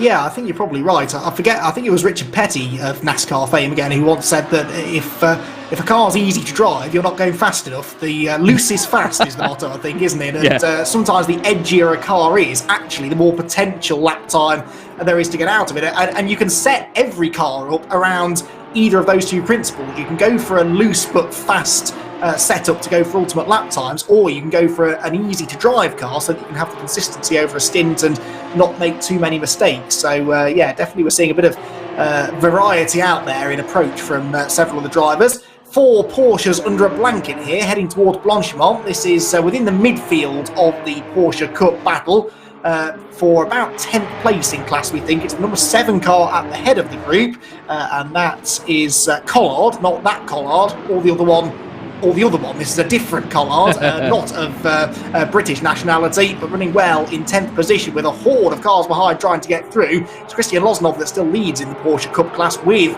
Matushka in 2nd position. 2.4 seconds the gap. Ryan Brown there with a big run in the shake and bake car coming off the bus stop, goes to the inside into La Source, but he still can't get past. Oh, he does get past. Collard runs wide through the middle part of the corner, and Ryan Brown will now go through coming off the turn. That puts him then into 11th position now, but look at that lovely, inviting, clean air ahead of him now. He'll be trying to use that to get away, that is for sure. Christian Loznov here, 11th position. Now, is that for position? That gap was about 2.5 seconds when I checked a few seconds ago, and it's now down to 3/10. So all of a sudden, Matushka has caught him. There must have been a mistake for Loznov somewhere, and look at that, it's as tight as you like now for the lead of the Porsche Cup class.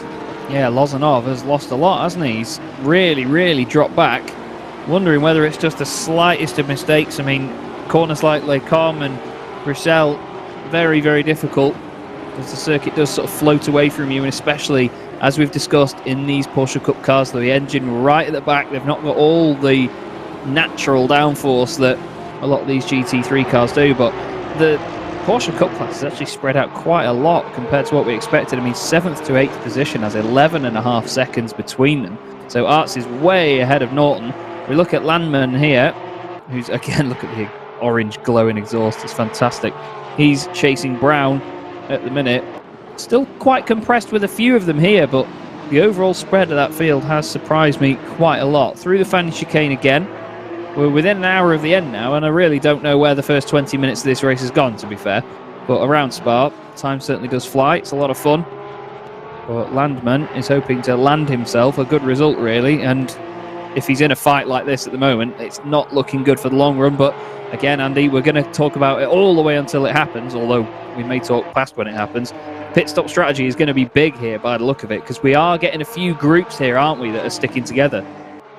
Yeah, we are actually, and if you feel you're getting held up, then pitting early is an option. But look at the track map on the right-hand side of your screen. I mean, you can pit early and hope to get out in some clean air, but find the clean air. I mean, there just isn't any, really. The Kemmel Straight's pretty quiet at the moment, but your chances of falling out of the pit lane into that specific slot are pretty slim, really. The GT3 field in amongst the GT4s, meanwhile. So Lapri already beginning. Khalid Jamar here in 3rd position. Is trying his best to get ahead of Ogorodnikov still.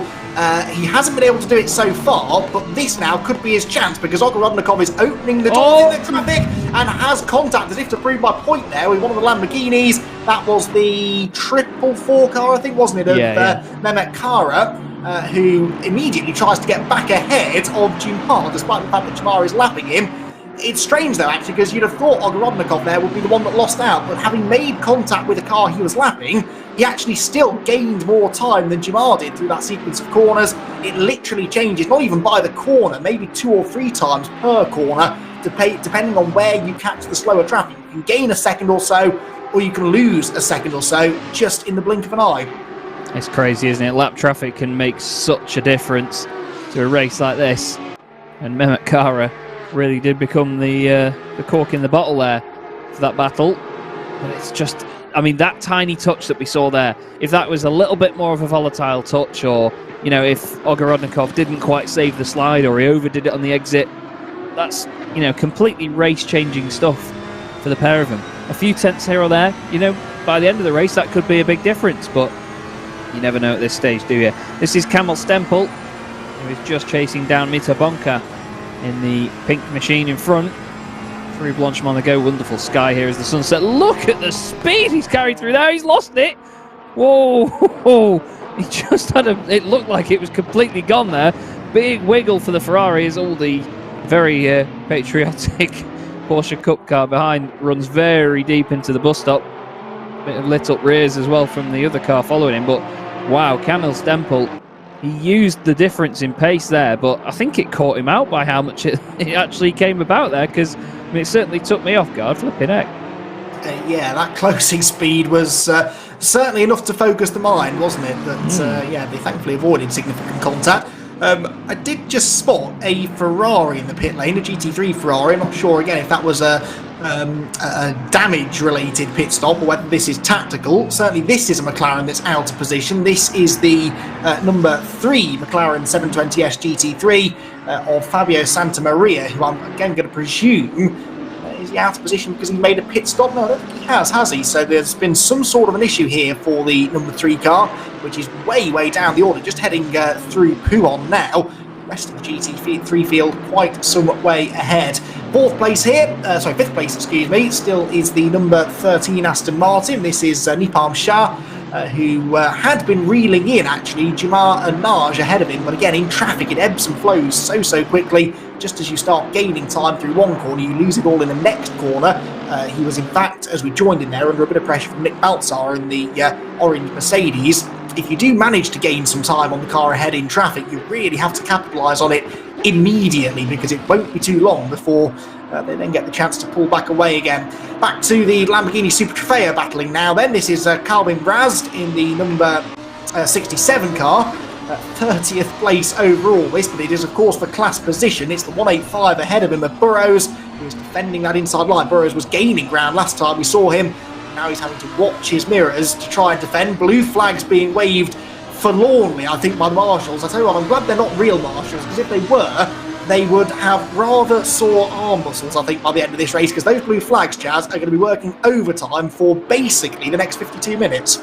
Yeah, they will indeed. You may as well just have them constantly out just to get drivers to check the mirrors, in all fairness. But either way, it's great to have. And to be fair, the fact they actually get properly waved as well, it's a wonderful bit of immersion for them. This is Mita Bonka, and just behind is Szymanski. It's really squeezed to the apex into the bus stop. That's not a place to be squeezed as well. Lights up the rears on exit, and it looks like Yapagleva's going to get through as well. And he does indeed gain the position in the 991. So he just takes advantage there, and that's the thing you said before, didn't you, about if you do get into a bit of a battle, if you've got a car behind you that can take advantage, it's one of the most frustrating things. Obviously great for the car behind that takes the position, but you really need to have your wits about you if you've got a car in front and behind. As we go back on board with Calvin Rast, the GDL Racing Lamborghini. Just in front of him, can still see Burrows, and then that's the 777 car that has dropped way down the order from where he was before. That's Darren Mulholland now behind the wheel as they go down the Grand Prix straight towards La Source. Mulholland now has been lapped after doing his stop very early. Oh, it looked like there was going to be a bit of an overlap there, and that's the thing with La Source, isn't it? You can take a very wide line on the way in, but if you're taking a quick jump down the inside to the apex, you often see contact there, don't you? Yes, speaking of contact, by the way, our first drive-through penalty of the race has been issued. Jack Bird, unfortunately, baby Hamlet, of all people, is the recipient of the drive-through for contact with car number 8, Samir Foch, in the Lamborghini. So drive-through penalty. I don't know if he served that yet, but you would imagine he has. So baby Hamlet is on the naughty step after some contact in the early stages. To be fair, quite surprised that he is the only one that has been incurring the wrath of the clock, of course, given just how close it's been in the early stages. Nicolo Carato here in the Lamborghini then drops down into Brussels. As you can see, he's running well up in the Lamborghini Super Trofeo field. Camille Stempel here in the Ferrari in GT3. The GT3 field is pretty well spread out now, actually, isn't it? Spears has got this 3.2 second lead over Ogorodnikov in second. He's 5 seconds clear of Jumar, who's 3 ahead of Naj, but you can, if you're out there on track on your own with no traffic, you'll struggle to gain more than a tenth or so a lap over the cars around you. But as soon as you throw in traffic, you can lose 4 or 5 seconds in just a couple of corners. So those gaps look pretty healthy, but you'll see if you do keep an eye on the timing tower to the left-hand side of the screen, you'll really see those gaps. They change pretty drastically over the course of a lap, and it's all about whether you're making a net gain over the course of a lap or a net loss. It doesn't really matter if you have to settle in behind a slower car for a corner or two. It's all about how quickly you get past the back markers on average. Sampi Radu there going into the hairpin at La Source as well. We are, though, Chaz, already marching into the middle part of this race. It's flying by, and this probably is the time of the race when some drivers will be starting to think strategy. Yeah, definitely, and they'll be thinking who turned the lights off, because it's suddenly getting very, very dark here. We know how quickly it does descend into darkness here on Assetto Corsa Competizione. Big pop of flame there from the number 94 Lamborghini, the class-leading Lamborghini as well. Marcel Fusi just overtook Warren Landman in the Lancer Motorsports machine as they fly down towards Eau Rouge. I'm not sure if any people from BMW's marketing department are watching, but to see Radu's car with all the Porsches around it probably wouldn't be the finest of sights. Here's Philip Beeston, currently 36th overall at the moment in the 724 machine. He's got one of the Lambos ahead of him, one of the Lambos behind him, so he's in the slight strange sandwich at the moment between the two different class paces. But either way, just going about his race. But I totally agree with what you're saying there, Andy. You know, you can only gain a tiny amount on pace if you're in clean air around here. It's all about not just how you manage the traffic, but where you meet the traffic as well. You know, one car could either catch it in the slipstream down the Kemble Straight, but on the following lap, if the car isn't much slower than you and you meet it down here towards Eau Rouge, you know, you might not get enough slipstream to get the move done before the corner, and you might have to back out of it. You then lose a hell of a lot of momentum, not just up the hill, but down the Kemmel Straight as well. Not only can the car ahead of you just streak off into the distance, but if you've got another guy behind you in the same class, then you're just going to fall completely into their clutches. It's a bit of a savage track like that, isn't it, Spa? Yeah, it is really, and I suppose they hit similar troubles to that wherever they race, but Spa does seem to be quite a tricky circuit to negotiate traffic at, especially when they're throwing themselves at the scenery like that. That's one of the Lamborghinis running a bit wide out of Les Combes, and then immediately trying to get it all back into Bruxelles, and all of this happening right in front of the race leader. Oh good, thinks Harry Spears, this is just what I need. Goes up the inside of a Lamborghini that no doubt has dirt on its tyres after that moment coming out of Les Combes.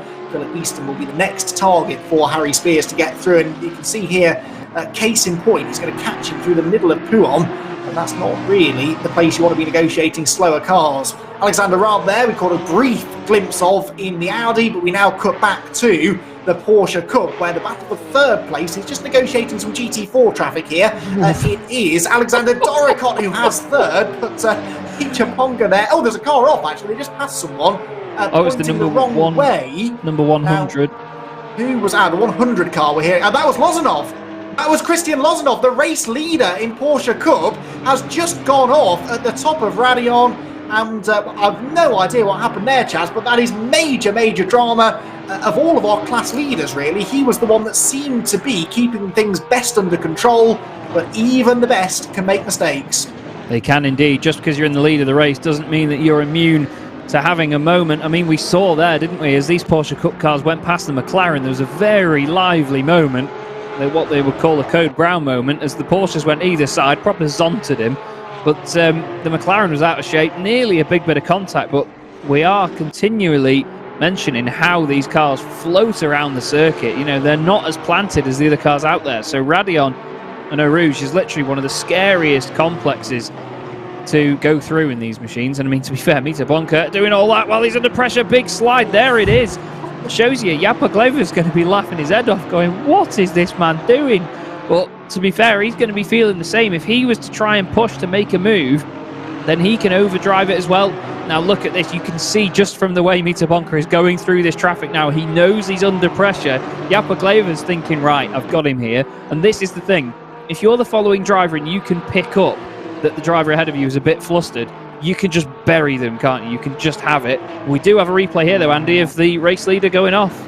Yeah, so this is Christian Lozanov then. We're picking him up at La Source, and it's at the next corner that something fairly dramatic is going to go wrong. Now, immediately I'm confused because there are no back markers around him. I thought for sure this would be an issue with a slower or a quicker car, but it looks like he might do it all on his own. He gets the curb through the right-hander, that puts him wide through the left, and he just tags the barriers, comes back into the road, and that was the world's longest accident, and he finally loses control just at the top of the hill and ends up in the barriers on driver's right, pointing the wrong way. Well done for finding the replay of that. That was really useful to see. That was a strange one. He clipped the curb too hard through the right-hander, and it just was on from there, really. He tried his best to gather it together and just couldn't quite manage it. That now means that it's Wolf Matuchka even, who leads the Porsche Cup class. Alexander Draycott is second, and the battle we were just focusing on there was for third position. Lozanov, meanwhile, has rejoined, I think, somewhere about 7th or 8th in class, so he is still running reasonably well.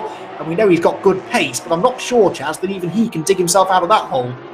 No, it was just such an odd moment, but that's the thing. He clipped the curb on the right going up the hill. It unsettled the car. He tried to save it over the crest on the left, and that just made it even worse for himself. You know, the car slid one way then the other. The real miracle, I mean, he may not be feeling so lucky right now, but I'd tell him to get a lottery ticket tonight, because honestly, how he didn't get collected by anybody else or didn't go in the wall any harder than that there, I honestly have no clue. You know, we've both seen many a car go off up there. Never ends well. You can keep it out the wall if it's a bit of a slow incident, but it's rare that you have one up there. But looking back at Pavel Dominiak then, at Saristo in the 997 machine, just trying to chase him down. You can see Dominiak's going defensive. He's putting his car right in the middle of the road on the way towards Bruxelles, down towards No Name Corner. He's just keeping it tight at the moment, making sure that there's no door open for Saristo. Oh, there's a door open there. Flipping heck, open the entire barn while you're there, mate. We'll cut a ribbon and everything, because Dominiak lights up the rear, slides sideways, and through he goes. But just ahead of them, of course, is this man, Ryan Brown, who's got the attentions of one of the Lamborghinis right with him. That's Marcel Fusi, I believe, the number 94, the class leading car. So he's actually overtaken him on this lap, because at the start of the last one, they were 9 thousandths apart. So it's not really helping out Marcel Fusi at this point, but these Porsches, they're definitely the peskier of the classes, aren't they? And we kind of saw this coming, because although on paper the Porsches are quite a bit quicker than the Lamborghinis, I mean, we were told about 3 seconds a lap maybe quicker. That's the quickest Porsche drivers compared to the quickest Lamborghini drivers, but those that are off the pace in one class are going to be really getting in amongst the runners of the other, and that is exactly what we're seeing here. Marcel Fusi, though, still leads in the Lamborghini Super Trofeo class, even though he's finding himself defending from Porsches at the moment. He's got a couple of those Porsches between himself and the rest of the Lamborghinis, but actually it's a 10-second, nearly 11-second gap between Fusi and second place in the Lamborghini Trofeo class, which is Corrado. The battle for third is quite interesting, isn't it, actually? 27th place overall is Jordan Burroughs, but he was only a couple of tenths of a second ahead of Calvin Rast at the start of the lap. So interesting to see if that battle is developing. I'm sure, they're still pretty close together, I think, albeit some way behind the leaders in class. More and more cars diving for the pit lane as well. Including Rast. So Rast there was getting held up by Burroughs and has decided to head for the pit lane. So from 4th place in the Lamborghini class, we have the first of our front runners then diving for a pit stop. And here comes the pace comparison between the Porsche Cup car and the Lamborghini. Down the straight, look at that. He's got nothing he can do. That must be so frustrating. He's even flashing the lights. We all know flashing the lights gives you 15 brake horsepower more. So he's obviously doing that. But this is Mita Bonka. Japa Gleva still right together as well. There's a bit of GT4 traffic behind. Then Szymanski and Radu in the BMW not too far off the back of them. But this little trio of Porsches just filtering their way through traffic at the moment. And to me, I mean, at the moment, Andy, we've had a lot of drivers where they are just flying through the traffic. I said it on the previous lap or so that Mita Bonka was one of said drivers that just was pushing the envelope a bit. Now it seems like when they do get a bit of clear air and there's only one car to go through per lap, they do get a bit of a moment to, I mean, a bit of an underestimate, but they get to chill slightly in comparison to other laps, don't they? Yes, all relatively speaking, but yes, I know what you mean. It's, there's no such thing as a chill moment at night at Spa when there are 70 cars on the track. But I take your point, yes, some laps are worse than others, and as the race goes on, the traffic gets more spaced out, in theory, although there's not a huge amount of evidence to support that claim at the moment. On board with Marcel Fusi, then leader in the Super Trofeo. I'll tell you what, back to Hubert Szymanski. He is not out of this yet, because the class leader in the Porsche's Matuchka has about a 7 or 8 second lead over Draycott, but Draycott is being caught by Bonka, Japa Gleva, and right on their tail now again is Szymanski. So certainly a podium for the erstwhile leader is on the cards. He could even still buy himself into the fight for the race lead. We're still only about halfway through the race, so just past halfway, 38 minutes to go. Traffic there rejoining the pit lane as if life wasn't complicated enough at that part of the circuit, and we're on board with Hubert Szymanski, who must have been thinking surely not another moment for me at Radion. Thankfully he avoided the rejoining Lamborghini, which of course is now potentially going to be quicker than them, especially if it's changed tyres. Team, what does blue flag mean? Well, I think that rather sums up some of the antics from the slower classes here, doesn't it? Because they are not exactly leaping out of the way of some of the quicker cars, are they? No, I think he needs to go and have a chat with Sebastian Vettel, to be fair, does Szymanski. Either way, right in the back of Bonka, and Yapagleva's opened that gap up a little bit now. He's got past him on this lap. We've got the race leader overall in the pits, Harry Spears.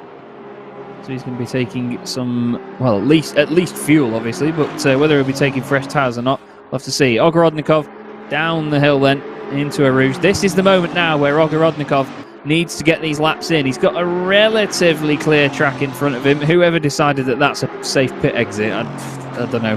They need putting in a room. But Ogorodnikov now, he really needs to push here in this Aston Martin. And as you said earlier, you know, he had the pace early on. The car doesn't seem to have gone away from him too much. I mean, it's not really been as long as a full usual GT3 stint. They're usually around an hour, aren't they? So he's not really used it all to its complete potential now. He's still got the car underneath him, but still, he's got an in-lap, at least if this is an in-lap, with traffic amongst him. And I don't think you're really going to get clear air, although, as we said before, the Kemmel Straight's a bit quiet. Yes, that's the part of the circuit no one wants to be at, but everywhere else is pretty congested right now, isn't it?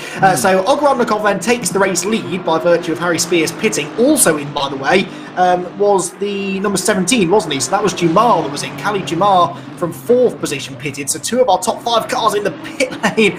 Something tells me that Ogorodnikov's on a bit of a mission here. He knows this is his chance to buy back into this race, because he's got 2 choices now, hasn't he, really? He can either react immediately to Spears and pit at the first available opportunity, or he thinks, right, you've made your bed, now I'm going to make mine. I'm going to stay out as long as possible and hope that Spears is maybe getting delayed in traffic. We're hearing that Spears did not change tyres, so that's interesting. We didn't think the GT3s would have to. These tyres should just about manage an hour and a quarter, although they'll be a bit worse for wear by the end. But Harry Spears here, right in amongst the traffic. This is the point, isn't it, Chaz? He's losing time now in traffic, so maybe for Ogorodnikov, the best thing to do is to stay out as long as possible.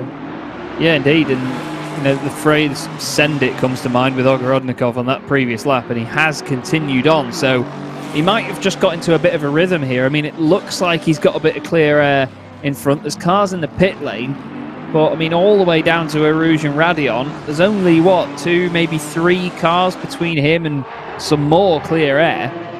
So he may as well stay out. It will really help him if he does. Now, this is the battle inside the Porsche Cup class. This is for 5th and 6th place.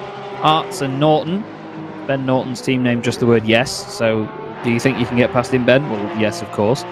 But will he? You never know. Either way, Art's doing a good job at holding on at the minute. They're actually only 24 thousandths of a second apart last time they triggered a sector beam. It looks like they're in full reheat as they come out of Pouhon. Look at that! Fantastic run from Ben Norton. And again, we mentioned before how Pouhon is an important corner, and it's not really somewhere that you want to lose any momentum, but Ben Norton has just driven around Arts there as if he wasn't there.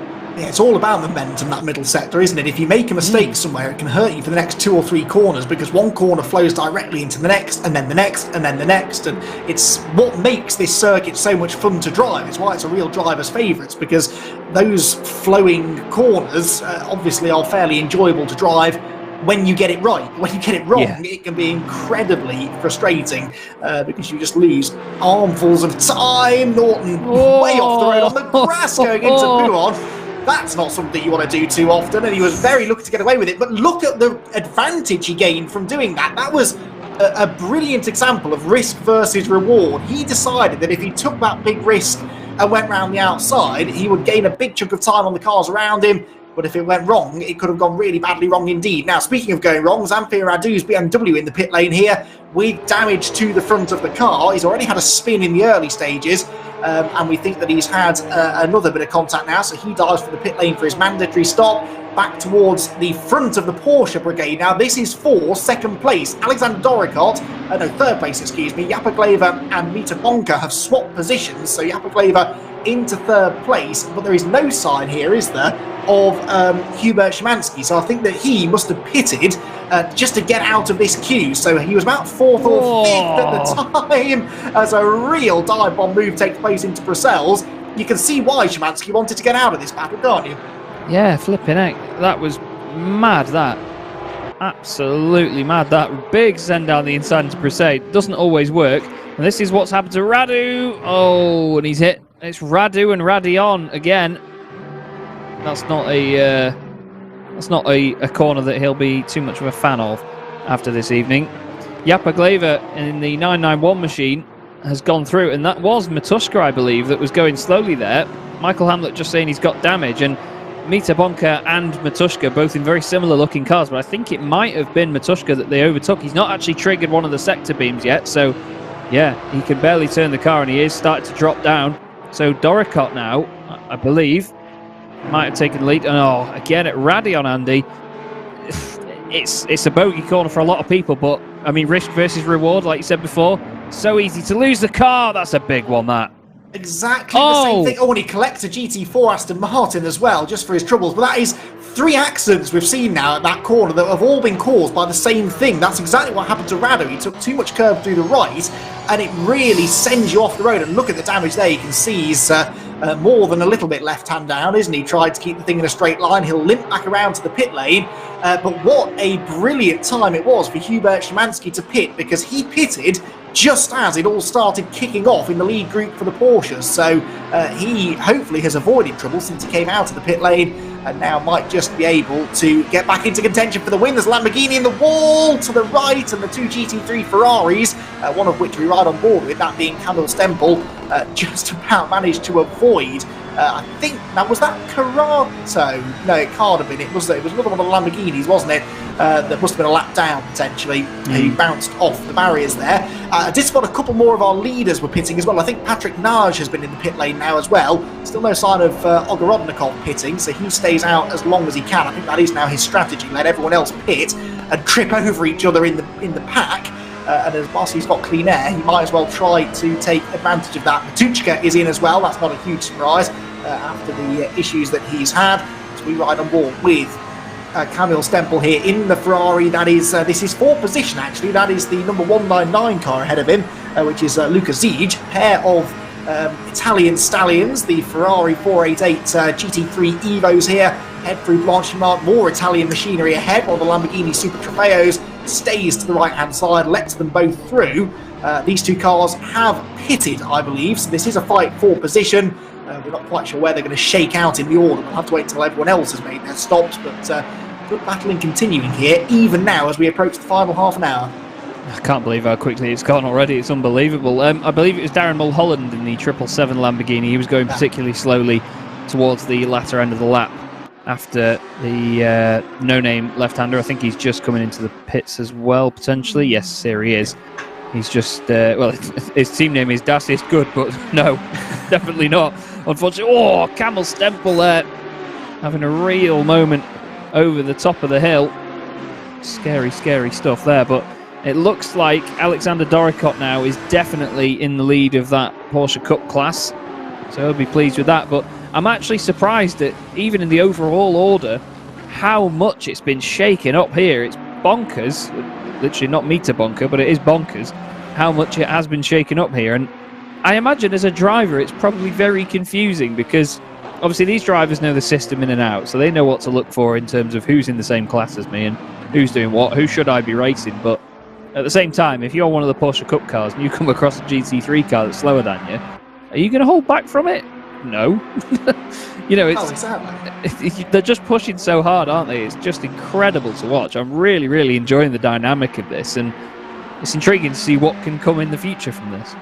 But yeah, no, 100%. I mean, that's the big confusion here, isn't it? Because it's one thing when you've got cars in different classes that are, 15 seconds a lap different, when you've got prototypes and GT cars, for example, sharing the track, because it's obvious then, that when you catch that car in front, you just have to wait until the next straight and then breeze past it. But when you've got a situation where it's a GT3 car, for example, trying to pass a Porsche Cup car, you can't just wait for the next straight, because actually the Porsche is just as quick as you in a straight line. You've got to sort of dive through the corners, and that immediately puts both cars in a position where risks are being taken to lap another car that wouldn't ordinarily have to be taken. So yeah, it's been fascinating to watch, and I'm sure a unique challenge for the drivers. I think they'll probably be quite enjoying it, actually, although they'll be complaining endlessly, I'm sure, after the race that cars from other classes weren't getting out of the way. This is the kind of challenge that I think they'll probably almost relish. This, meanwhile, is the fight for the lead in the Porsche Cup. None of these drivers have pitted yet, but Japaglever and Alexander Draycott here are wheel to wheel. Draycott in the Union flag livery car defends to the inside line, and there is no way through there around the outside for Japaglever, who ends up, Kurt Japaglever, that is 991. Staying in second place, Mita Bonka there in third. These three then yet to stop, which means the highest placed Porsche that has stopped, I think, is still Hubert Szymanski, down in 20th position, which is 8th in class, but the 7 in front of him haven't stopped, and Szymanski critically has an 8.5 second cushion over Christian Lozanov. So that is quite telling, actually. Even after all of Szymanski's woes earlier on, I've got a sneaking suspicion here, Chaz, that he still could come out of this with the race lead. Yeah, he could actually. It may just work out for him. I think that's actually in. Oh, there you go. Into the pits goes Draycott right now. I think it's actually Ryan Brown between Japaglever and Bonka there. It is Ryan Brown, actually. The spoiler in the pack here. He's just thinking, oh, let's have a fight, boys. Yeah, let's do it. But at the moment, Bonka, now he's seen that little mistake from Japaglever out of the bus stop. He's thinking, no, I could take advantage of this. But Brown is not getting out of this. He's like, go on then. Do it, I dare you. He really shouldn't be, but at the same time, as I said a moment ago, at the fear of contradicting myself, you know, he's just going to push. He's just going to go for it. Bonka cuts a lot of radion. He's not the only person that we're going to see do that tonight, and he certainly hasn't been the first either. But Brown, it looks like now, actually, Brown is staying behind. He's probably realised, he's like, look, these guys are fighting for position. He can stay with them. You know, he's well in his right to stay with them like that and just watch what happens in front of him. But you never know. Mita Bonka might see that as pressure and might start to crumble like that. I mean, I'm guilty of it before. I've had a lap car behind me while I've been trying to fight somebody, and yeah, it caused me to actually go off because I was driving in my mirrors too much. But it depends on what sort of driver you are. Now, Ziege is behind Stempel now. Stempel getting through just recently as they go back through Blanchimont into the bus stop again. And I want to just quickly touch on, especially from these the on-board shots that we were getting, how beautiful the Assetto Corsa Competizione is at night. It is such a good-looking sim.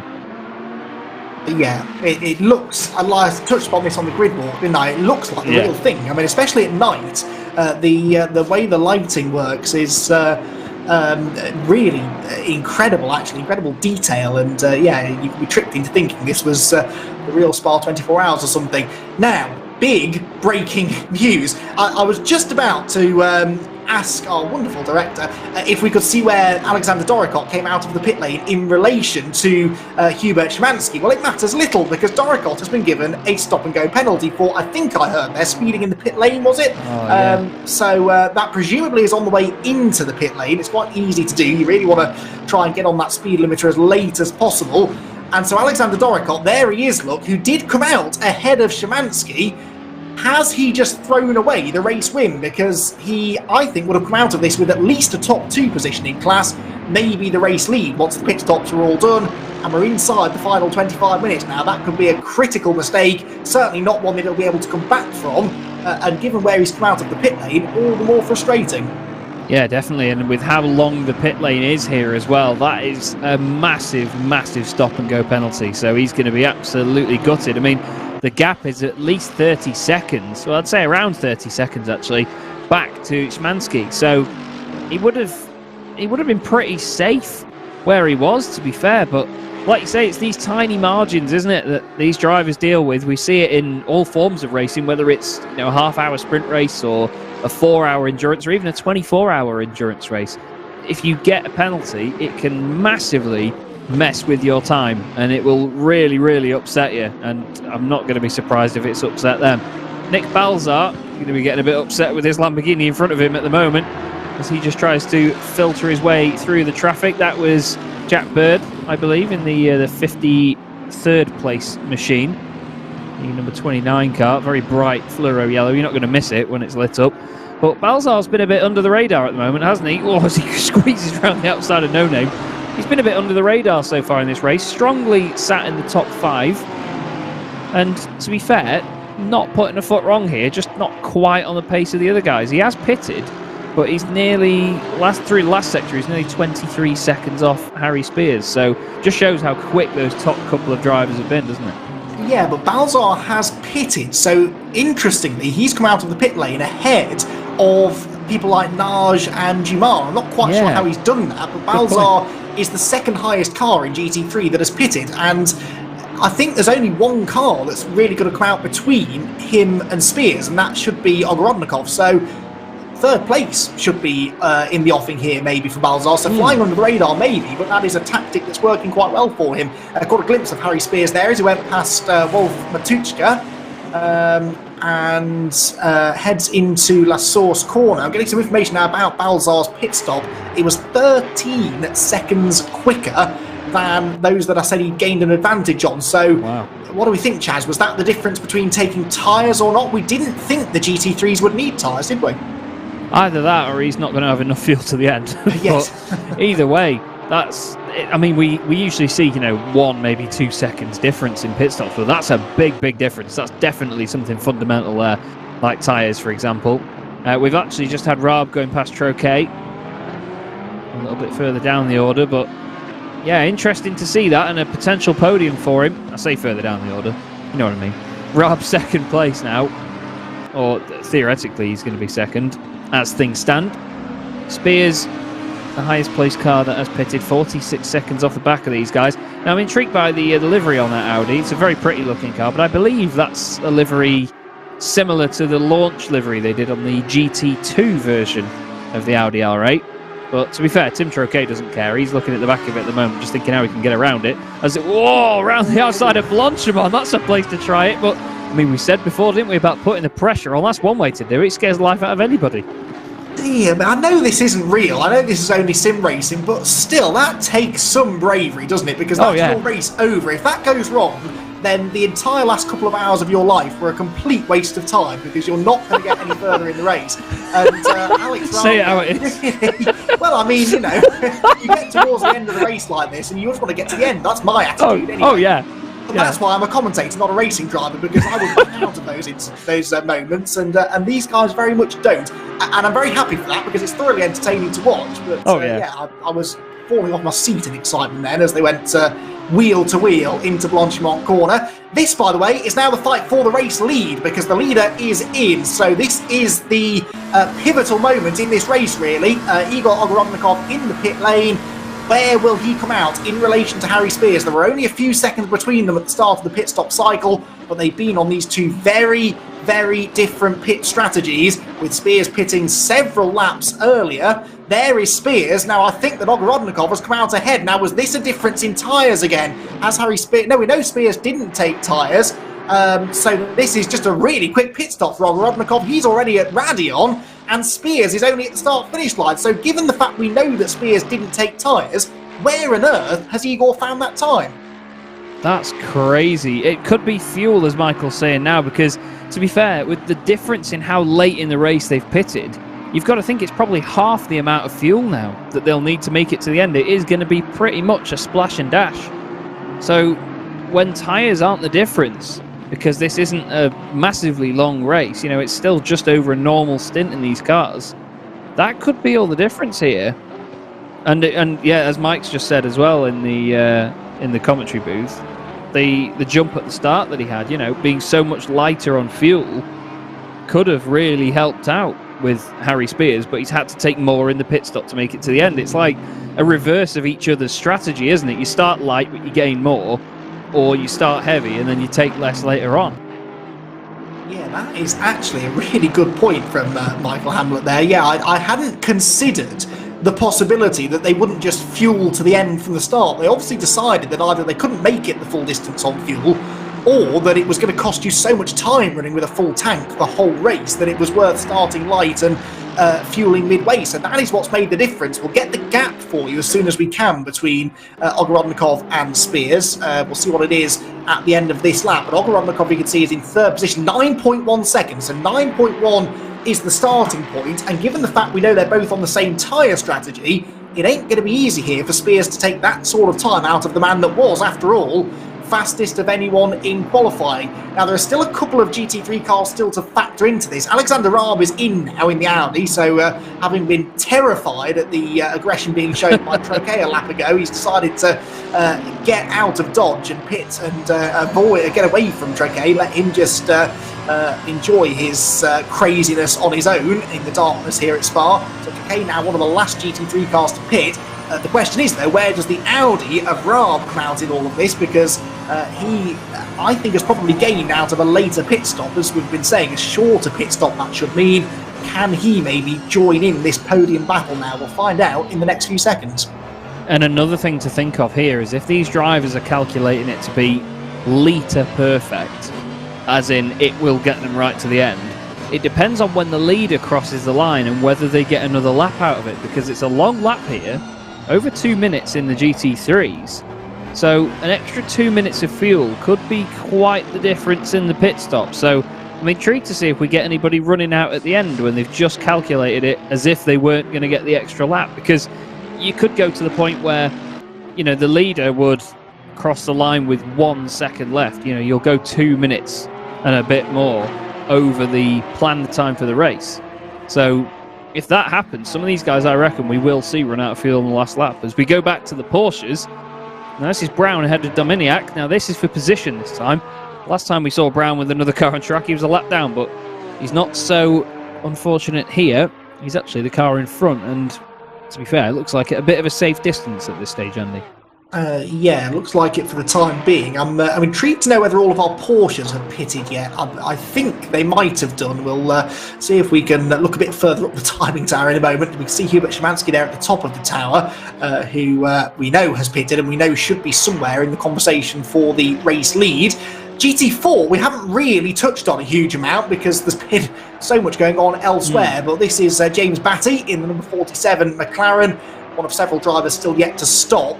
Incidentally, the orange bar next to the car number, if it's orange with the number 1 in it, that means they owe us a pit stop. If it's green, it means they've completed their mandatory stop. So the majority of the field have been in. There are a few with 16 minutes to go who haven't yet pitted. And to make the point again, there is no pit window here. They can pit whenever they like, so you could leave it right until the last lap if you wanted, make a real splash and dash. But all of these cars that are going deep into the race, they have been running heavy from the start, and that not only takes a toll on your lap times, Chaz, but it will affect your tyre wear as well. The heavier the car is, the worse it's going to handle, as seems to be the case certainly there for James Batty, as he runs very wide at Blanchimont, but the worse it's going to handle, and the worse you're going to use your tyres and your brakes, just stopping all of that extra weight.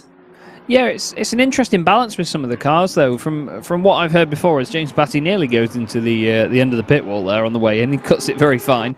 I've actually heard mixed reviews on things before. I mean, while you do have the extra weight of having more fuel in some of these cars, a lot of them have the fuel cell so far forward, it actually helps the sort of balance of the car. You know, if you put a bit of weight in the front of the Ferrari, for example, obviously it makes the front end a little bit more dug down and a bit more pointy compared to having it really light where it's a little bit higher up, maybe just brings the ride height up, gives it a bit more understeer on the way to the corner with all the weight on the back of the car. There's an interesting dynamic of drivers that can get the most out of it with more fuel in it, but not too much to increase the weight too much, if that makes sense. And then, you know, if it's completely light, they might not like the car as much. It's a bit of a strange thing to consider, really. But in fairness, I can sort of get it sometimes. I mean, I'm never going to be the capability where I can tell the difference, in all honesty. But, you know, some of these drivers, I have heard different things in regards to that. So I'd be intrigued to see if any of them have tried that attitude to this race tonight. Yeah, it certainly changes the balance of the car, whether for the better or the worse. Sort of depends who you ask. But yeah, good point. Alex Raab here then in the Audi to answer the question I posed a couple of minutes ago as to where he's going to come out after his pit stop. The answer is 6th, which is 5th of those that have stopped. We're still waiting for Tim Troquet to pit, so he is 28 seconds ahead at the front of the field. But even if he only has to put a couple of litres worth of fuel in the car, it's going to cost him more than that. In fact, he's just headed for the pit lane. Meanwhile, the gap between Ogorodnikov and Spears is going up, not down, because Ogorodnikov's in the 2-minute 19s. Only one other driver is doing 2-minute 19s, and that's Patrick Nage, who is in 4th position. That's probably about to become 3rd. So I don't think Ogorodnikov's going to be caught here. And if he does win this race, he has won it almost entirely on strategy. And we always thought that would be a huge factor in the outcome of the race. Oscar Saristo here in the slippery slidey death machine, which is not Porsche's latest marketing strategy. That is the team name for the number 997 car. I suppose it's a decent description of a Porsche. It's certainly a car that does seem to break traction quite easily if you ask a few of the drivers that have had moments out there on track.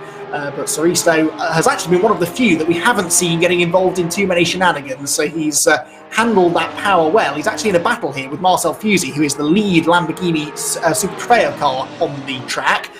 Before the pit stops, Fusey had about an 11-second lead, I think. I said over Carato. That's down to about 7 seconds now, so Carato is a bit closer to the class leader. But I think with 13 minutes to go, Chaz, Fusey should be relatively secure. Yeah, based on his consistency and his overall pace that we've already seen just this evening, he seems like he's in control. Now this is Mr. Bull, Ollie Bull, in the Ferrari. Now he's unfortunately got a drive-through for some contact, which was deemed avoidable. So, like a bull in a china shop, he's unfortunately got himself on the naughty step that Andy mentioned before. Hopefully it wasn't with a Lamborghini, or that would be incredibly ironic, wouldn't it? But either way, he's got the drive-through, and that's the fact of it. And he's on the way in now, actually. As here's some liveliness. Looks like a disco down the Kemmel Straight here. Warren Landman in amongst all of this. He's got the Audi R8 just in front of him. That's one of our GT3 machines. He's in the 91 Porsche. He's got Stempel up the road. He's also got Gunsabo just behind. Saristo out in the distance, well, behind them, essentially. And it just looks a lot busier than it actually is for position here. But again, that's the beauty of this race. 4 different classes out there, 4 different levels of pace, and different differences between all of them. It's a crazy dynamic to try and explain lap after lap, in all honesty, but it certainly opened my eyes to how this should be done. Because some of these drivers, I have massive respect for these drivers, because in fairness, we've had the odd incident here and there, but how many inter-class clashes have we had, Andy? It's been very, very clean with lap traffic, hasn't it, really? Yes, but I was about to tell you who Ollie Bull hit, and it was a GT4 Aston Martin. Oh, for God's sake. There's been a little bit of contact between the classes, but yes, not quite as much as we expected. You walked right into that one then. I was itching to try and tell you that bit of information before you went down that rabbit hole, but you'd long gone by that point. So, Ollie Bull in the pit lane has now served the drive-through penalty. I'm not sure what happened to Ian Hall in the Aston Martin. He's still going, I think, but the GT4 car not in contention for the win. Leader, I think, or second place car just shot through sight there at the bottom of Eau Rouge. This is the classic shot, isn't it? Especially at night. We'll look up towards Radion, the sparks flying as the cars bottom out through the dip at the bottom of the hill. Landman here in the Porsche. Still, we're waiting for some of these Porsches to pit, aren't we? Mita Bonka is 8th place overall at the moment because he has not yet stopped. And I think there might even be one ahead of him. Yeah, Kurt Yapaglaver has also yet to stop. And those two are going to... Sorry, I've just heard that Ogorodnikov's been hit. Oh, no! There's been contact. I was just about to make the joke that we were talking about rabbit holes, and then Mike cut to a shot of Jordan Burroughs. But Ogorodnikov has had contact. I can't tell whether it's all just dirt on the car or whether it is badly damaged, because it does render the damage a lot of the time. There's a Camaro there as well, and I'm really hoping that's not the car he's involved with, because it's built like a tank, is that Camaro. But either way, big drama. He's lost a bunch of time. Oh, that Camaro is out of shape and it is looking damaged, so I'd imagine that's it. That looked like Harry Spears at the back of the shot there, just behind him, but I don't think... no, it might have been, There he is. There is Harry Spears just going through shot there with the neons inside the grille. That's very Pimp My Ride. But out of Stavilo, he's not really got visual on Ogorodnikov at the moment. But either way, he'll have been told that, and to be fair, that's enough to spur anybody on at this stage of the race, isn't it, Andy? I see what you did there. 5 seconds gained was the advantage there. It was 14.5 seconds. It's now 9.5 seconds. But if Ogorodnikov is wounded, then Spears is going to keep on catching him, you'd imagine. So, well, 9 minutes to go, and the drama just keeps on coming here. We still don't know the outcome of the race, pretty much in any of the classes, including for the overall race win. Back to the number 47 Porsche here. This is Dominiak at the wheel of the lime green machine. He's got the 446 up the inside, which is full position, and it all goes wrong. And Dominiak gets elbowed out of the way. Now, it was Brown who was trying to overtake. Oh, there's another car, a GT4 Porsche, I think that is, that's also been caught out in that. 3 into 1 just doesn't go sometimes, does it? No, and it definitely didn't go that. It was a very... It was optimistic from Brown, but to be fair, I mean, the position was defended well. I mean, he came over to defend it, but Brown ended up on the grass, unfortunately. I think he just decided to back out of that one a little bit too late, and there's not really much you can do when you're on the grass, let's face it. Bit clumsy from me. I'd potentially go as far as saying clumsy from the pair of them.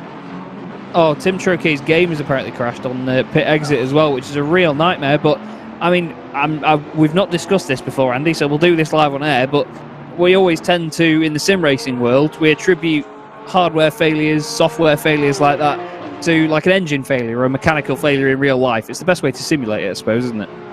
Yeah, because it's unfortunately completely random, as anyone who has ever lost internet connection in the middle of a really important Zoom meeting will tell you. There's often no telltale sign that it's going to happen, and it always happens at the most inconvenient moment, and much the same as mechanical gremlins in endurance racing, or any kind of racing, but certainly in long distance racing, and you know, this has been a decent length of race. It's always right at the end when your machinery seems to be under the most strain, and yeah, that unfortunately has taken one of our potential podium contenders out of the race and out of contention for a podium. It means that all of our GT3 drivers, though, have now made their pit stops, so it is Ogorodnikov with this 10.5 second lead now, so within half a lap of having that moment, he immediately pulled out another second over Spears, so I'd hazard a guess that the car is handling more or less okay. Spears in second, third place for Nars, that's a healthy gap, although he's not that far ahead of Nick Balzar, who has really played the strategic masterclass here, hasn't he? Balzar in fourth position, despite not having the pace, and there's contact, and Ben Norton is off into the barriers. That was a Lamborghini! Oh, the McLaren! The 3 car, and that is Fabio Santamaria, who's had a bit of a race to forget anyway, and Santamaria's race will end, I fear, there in the barriers, going down towards the chicane. That was, well, it's hard to tell whether that was an unsafe rejoin from the Porsche or whether he had damage that sent him back into the road, but either way, Santamaria most definitely the innocent party there. Yeah, it's that was a real shame, that, because he was just coming across it as if, oh no, what's going to happen here? And there's not really a lot you can do in those situations. You know, just drive your line and just see what happens. You know, he was stuck all the way over on the left-hand side, and the Porsche just did not manage to wash off any speed at all. And it was a humongous hit. I noticed not long ago we'd actually just lost the number 32 machine. Just having a look down my order to see who that was, but I think it was James Haskell in the Porsche. He'd actually crashed at Radeon by the look of it. We also had Stempel off the circuit as well. I think he was in the same spot in the Ferrari. He was facing the wall on the exit of the pit lane, and he is unfortunately had to jump back to the pits as well. So as it's getting darker and darker here, Andy, the attrition rate is going with it. Well, yes, and so is the intensity level, because in the Porsche Cup race, it's all starting to come to a head. 5 minutes to go, and still Mita Bonka and Kurt Yapaglever have not pitted. Yapaglever is in now. Bonka has carried on for another lap, and presumably when they pit, they're going to come out somewhere near these two, Hubert Szymanski and Kurt Lozinov, who might end up fighting for the race lead within the next few minutes. They're nose to tail here, or a second or so apart anyway, through the middle sector, and at some point, 2 other cars are going to emerge from the pit lane somewhere around these two. Of course, Yapaglever and Bonka, though, they will have shorter pit stops, significantly shorter pit stops than Szymanski and Lozinov had, so maybe that will be enough to give them the advantage. You can see on the timing tower on the left-hand side of your screen that Yapaglever is in the pit lane and has been for some time. As soon as that white P disappears, it means that he is out of the pits. I think he's on his way out now, potentially.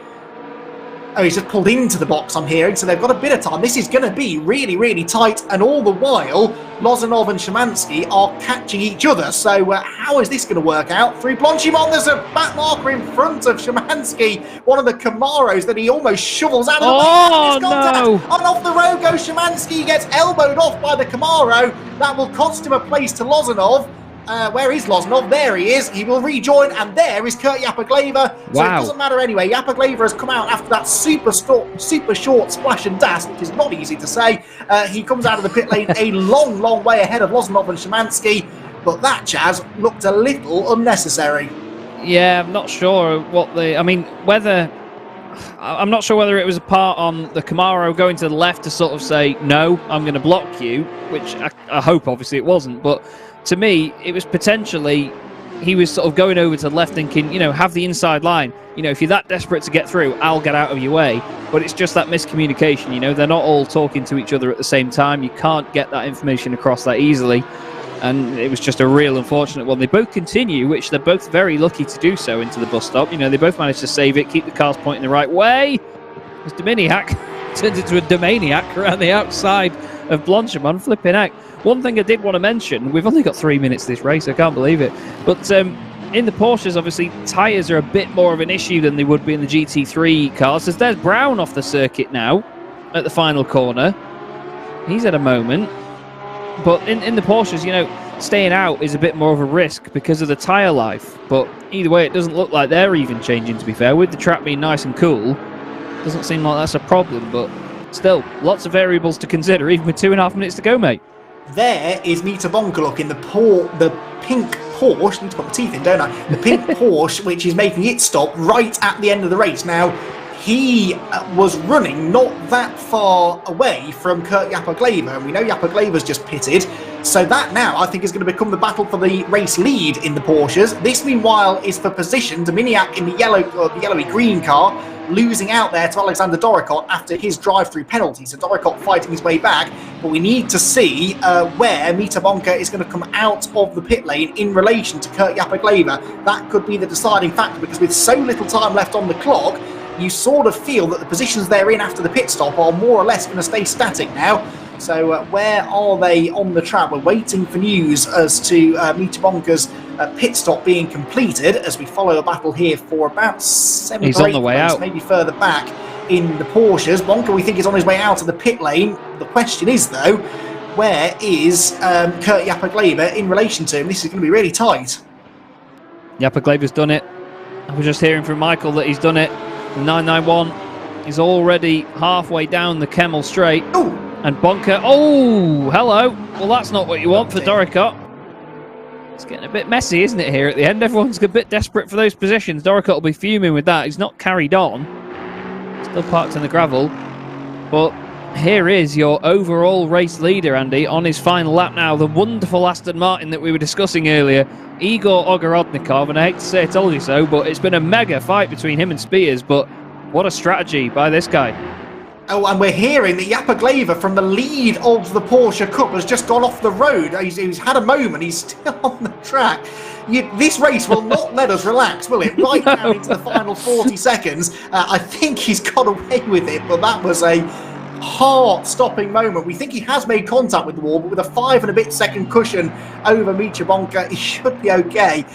Right, can we now have half a lap where nothing happens? Because Igor Ogorodnikov deserves his moment in the spotlight. Well, of course we can't. Alexander Draycott bouncing down the grass as he tries to stay out of the way of the race leader. And there are still 4 more corners to go. So who knows what's going to happen between now and the start-finish line. But certainly from the start of the race, Ogorodnikov has played this one to perfection. He was losing ground at the start of the race. Oh my and he has God. to on the grass going up towards Blanchimont to avoid a limping Porsche. It's a bit like the Walking Dead out there at the moment, isn't it? There are so many cars that have sustained damage over the last 5 or 10 minutes that it's becoming a real minefield for the other drivers to negotiate. But Igor Ogorodnikov, I can say now with some certainty, is going to win the Fantastic Four race here at Spa Francorchamps. He flashes his lights as he approaches the start-finish line, and Ogorodnikov has got the race win. Huge congratulations to him. Kurt Yapaglaver will come home to take the victory in the Porsche Cup element of the race, not by a huge margin, I would imagine. And Marcel Fusey should come home as the Super Trofeo victory. Is going to have about a 17 or 18 second lead over Carato in second position. But those cars are ahead of our GT4 leaders, so this will be the next class leader to come home. Well, Chaz, how much drama can you cram into a 75-minute race? It's still not over yet for some of the lower classes. And I'll tell you what, people like Marcel Fusey will be so glad to see that checkered flag in half a lap's time. Oh, he'll watch this back and he'll go, what happened? Like, I didn't see any of that. You know, he'll be really pleased to have had what seems like an easy ride. I mean, I usually do say that, you know, nothing that these drivers is doing is easy. You know, they're all so quick and so consistent, lap after lap. They've had so much to deal with. There's the little the Alpine as well. We've not really seen much of it this race, but Fusey's going to lap it once more before the end of the race. Gives him a flash for good luck. But a grand drive, to be fair, by Fusey. Very composed. It could have gone very quickly the other way, really, with traffic, but he's driven this one to perfection, you could say, Andy. Yeah, and he's had a few moments in traffic. We've seen him, every time we see him, he seems to be dicing with Porsches for position that he'd much rather not have to be racing, but he's negotiated it brilliantly, and Marcel Fusey from the pole position in the Lamborghini Super Trofeo is going to take the race victory. Flashes his lights as he crosses the start-finish line. And it will also be a pole to flag victory in the GT4 category, because Leon Harhoff had pole position. He lost the lead, remember, in the early stages, but he's fought back brilliantly. We didn't really see how he did it. We we did see him get the lead back, didn't we? But then he's obviously had a good pit strategy as well. And he's actually all on his own. Everybody else pretty much has seen the checkered flag, and he's one of the last handful of drivers yet to see it. I think there's one more car behind him. Joe Coffin in the Porsche Cayman GT4 is a lap or two down and will be the last car to see the checkered flag. But Leon Harhoff, with a huge margin over the rest of the GT4 field, comes out of the bus stop chicane, and it's going to be an Aston Martin victory in GT3 and in GT4, with Igor Ogorodnikov winning overall and Leon Harhoff taking a very well-deserved and much appreciated race win in the GT4 category as well. And that, everyone, was the Fantastic Four. And, well, fantastic is the word, Chaz. It had all of the ingredients to keep us on our toes for the entire duration of the race, but even I didn't anticipate it would be quite as breathless as that. That was fantastic. Oh, that really was. The name definitely did just off. The race did the name so much justice. You know, I can't even get my words out. I mean, even just the last 20-15 minutes of the race was just absolutely bonkers. You know, they had the light fading, they had the pit strategies, and the fact that they did have the different elements of staying out for longer, not changing tyres, and just taking a bit less fuel. You know, Ogorodnikov worked that to an absolute masterpiece. It was wonderful to watch. So much battling all the way up and down the order. And in fairness, you know, obviously we made the joke earlier that, you know, I said there was no contact between classes. There was a little bit, but there was nowhere near as much of that compared to what I expected. You know, I've covered multi-class racing before, much like you have as well, Andy. And, you know, we always see incidents here and there. You know, there's always that miscommunication like we saw between the Porsche Cup cars there and the GT4 Camaro. But there was only, a handful of those. And over a course of an hour and 15 around Spa with 4 classes at night, I think that's pretty good going, in all fairness. And hats off to all the drivers tonight, because they made that a real spectacle. Yeah, definitely. Some good driving standards out there. A few incidents towards the end. But, you know, it's easy for us to forget sometimes, I think, that although this isn't real racing, it is sim racing, that doesn't mean that it's easy. And I don't just mean that it's difficult to do and to be quick. Obviously, that's the case. But it's physically quite difficult as well. You know, okay, you're not being subjected to the extreme temperatures of a racing cockpit or the extreme G-forces of being out on track, but it's still hot and heavy work, and it's still psychologically really demanding. So I suppose it's to be expected that there'd be a few moments, particularly at the end of the race as it gets dark and your tyres are badly worn and you just want to have a bit of a rest, you know. But generally speaking, some really good driving standards and great battling. You know, there was brilliant competition throughout each one of the 4 classes, and that ultimately is what we wanted to see. None of the classes were dominated by any one driver, really, and the storylines just kept coming at us thick and fast, which is everything we want from a motor race. Yeah, definitely. It's the race that had everything. You know, we had the strategy, we had battling on track, we had incidents. There was just so much going on, for better and for worse. You know, there's always the odd moment where you think, what's that driver doing there? But, you know, they're only human at the end of the day. Everyone still makes these mistakes, and it's just part of racing. And I really, really do enjoy watching it. And not only that, but, you know, the fantastic camera work, of course, from Mike Yao, the wonderful information we always get from Michael Hamlet, and just the true quality of Assetto Corsa Competizione, the visual aspect of it as well. Wonderful stuff. Really, really exciting race all round. I thoroughly enjoyed that, and hopefully this will not be the last one of these that the SimGrid put on, because this, I think, especially judging on the comments and chat, has been a real hit. Yeah, here. It would be fantastic to see this become a more regular series, perhaps, because there are some fantastic circuits on the Assetto Corsa Competizione platform, and these cars will put on a great spectacle at any one of them. But certainly these big sort of Formula One style circuits, I'm thinking places like Silverstone as well, Port Ricard maybe, I think we could get some really good racing. And certainly if they can live up to this one, then it's something we would like to see. And yeah, huge thanks to both of the Mikes, Michael Hamlet for spotting for us, letting us know what was going on out on track, and how on earth Mike Yao kept up with all of the action that he did is beyond me. There was stuff kicking off left, right and centre for the entire 75 minutes. Well, we were hoping that we would get a chance to speak to a few of our drivers, and it looks like we do have our GT4 winner here, Chaz, with Leon Harhoff, who started from pole position, lost the lead early on, but Chaz was able to come through in the end and take the race victory. Yes, indeed. Leon does join us in the commentary box. Leon, that looked like a lively race from everybody's point of view, but being in the slowest class, theoretically, out there, how was it for you letting all the traffic through when there was that much of it? Well, first of all, good evening, guys. It was an amazing race, really. I think it's the most fun I've ever had in ACC so far. From my perspective, everyone behaved really well. I didn't have a single contact through the whole race, except one Porsche. I think he was a little bit angry for some reason. But yeah, it was very clean always. The GT3s and ST and Cup cars, they were very patient. I used my indicators well, letting them know where I wanted to go and where they could pass me. And that worked really well. So yeah, it was overall a really great race. And you've proved Andy right in the fact that front-engined cars go well round here, but you know, you didn't have it all your own way early on. I mean, we're looking at the slow-mo footage of it now. You had the pesky Porsche right in front of you until you unfortunately made the mistake at Draycott. Were you lining up a really good fight with him all the way through? Because I mean, Jack Noller, he's no slouch, is he? Yes, of course. I think I was a little bit faster. I think you are right that front-engine cars are pretty fast around here. So I had, I think I had an opportunity to pass him later on. Shame he did that mistake in Le Comp. I think it would have been a really nice fight.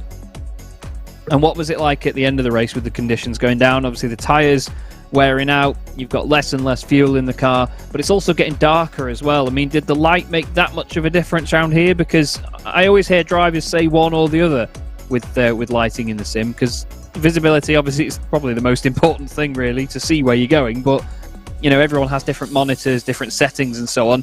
Did you find it a real challenge when it got dark? For me, that's not really a great problem. I think the headlights in ACC are a little bit too bright to be realistic in my opinion, but they light up the track really well, and I had no real problem.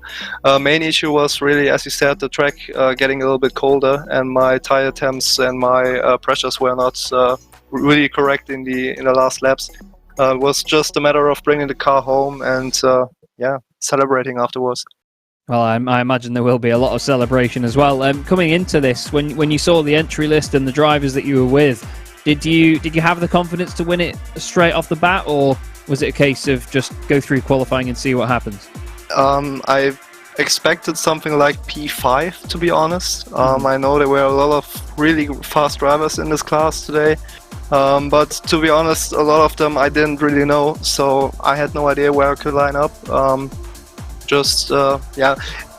The whole event was just like have the most fun you can have, just make it through clean. As we've seen on the first start, it's not really easy with so many cars to have a clean race, but I'm really glad it worked out in the end in the second race.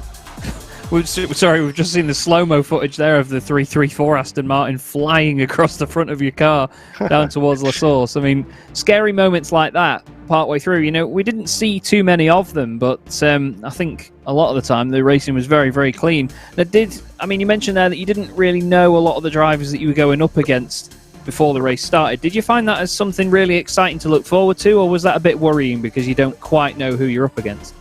It was exciting, to be honest, because it was only my second race in SimGrid here. I did the Spa GT3, GT4 event a few months back, which was really great fun. But I know that I was in Split 2 and, well, it didn't go so well. I didn't know who I was up against and how I could fare, so I was just going into this very open-minded and wanted to see how far I can go. Well, it certainly worked out for you, Leon, and in only your second race there on the sim grid, you managed to take a win in what was one of the greatest races I have had the pleasure of watching in sim racing. Now, there's the age-old question in interviews like this. Obviously, before you go, is there anybody you'd like to give a quick shout-out to while you're on the stream?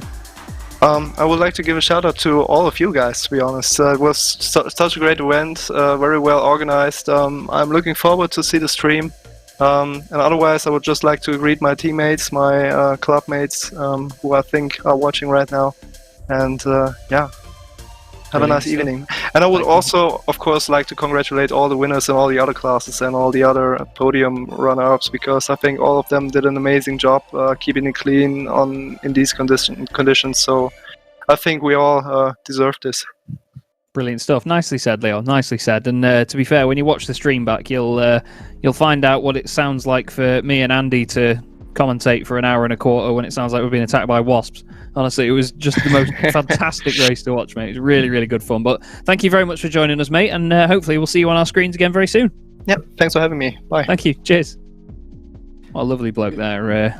Our GT4 class winner. And the next man that we're going to drag in here is the gentleman that finished in P2 in the Super Trofeo class. Nicolo Carato joins us in the chat. Nicolo, that looked like a lot of hard work out there in the Super Trofeos, because you guys were in one of the classes that was not quite with GT3 pace, but there was a big overlap in the middle, wasn't there? First of all, hello to everyone, and thanks for the service that you're providing to us. And yes, you said exactly what the point was, because it was really difficult at the beginning of the race, since there were a lot of Porsche Super Cup that were holding me a little bit, so quite difficult. And I had also a small contact at the end of the race with another Super Cup Porsche, and that was a bit unfortunate, but this is what it is. And what would you say the overall driving standards were like? Because, I mean, Andy and I were quite pleasantly surprised of how clean it was for most of the race. Absolutely. I must say that I haven't had a contact until the last few minutes, and I haven't seen any other big accident ahead of me or around me, and it was quite amazing to see, because 70 cars are a lot. Yeah, indeed. It was certainly a busy track, that's for sure. Now, speaking of busy, some of you Super Trofeo guys were definitely kept busy fighting with some of the Porsche Cup cars, as you mentioned there. You had the tiny bit of contact at the end of the race. Did you feel like the different classes, especially with the Porsche Cup cars, do you reckon that was exciting, or was it more scary, depending on who you're up against? I will say both, because very difficult to fight against them, because on the straights they are very, very fast, but on the corners, since they do not have TC, it's quite difficult, because you feel that you have the confidence to overtake them, but after the corners there are the straights, and they are definitely faster than you. Yeah, that's the thing. I mean, a car that isn't... I mean, we've been saying all broadcast that the Porsches tend to float around quite a bit. They've not got quite the same aerodynamic package like the Super Trofeo, but that power advantage is very, very strong down the straight. Did you expect it to be that much of a difference in pace tonight, or did you think it was going to be a bit closer? Actually, I thought that they were a little bit faster than us, than the Super Trofeos, and didn't expect them to struggle so much in the corners. Also because the Super Trofeo is quite tricky since it's very oversteery. So also the setup process wasn't that easy for me, at least. And yeah, but at the end, I think that I've managed to find a good balance of the car. Well, it certainly looked like you did, mate. It's still a strong result. What's been your favourite moment this evening from this race, would you say? Maybe the beginning of the race. Obviously, the second start. Yeah, not the first one. But I might say, the beginning, because it was very difficult because you couldn't really push too much. I also decided to not change the tires, so I had to preserve them as much as possible. So also during the first half an hour, I used a quite high TC in order to keep the rear tires a little bit colder than they should. But yeah, the beginning of the race is my answer. Well, it certainly looked like an exciting one, Nicolo. And thank you, obviously, for joining us. Is there anybody you'd like to give a quick shout out to before you go? Yeah, obviously, let's say my family and Isabella. Cracking stuff. Well, good to speak to you, Nicolo. Thank you very much for joining us, mate, and we'll hopefully see you again very soon. Bye-bye. Thank you. Cheers. Thank you. And we have one more final interview of the evening. It's hashtag Baby Hamlet himself, Jack Bird, joining us in the box. Jack, that didn't really go to plan, unfortunately, mate, did it? It's No, it did not.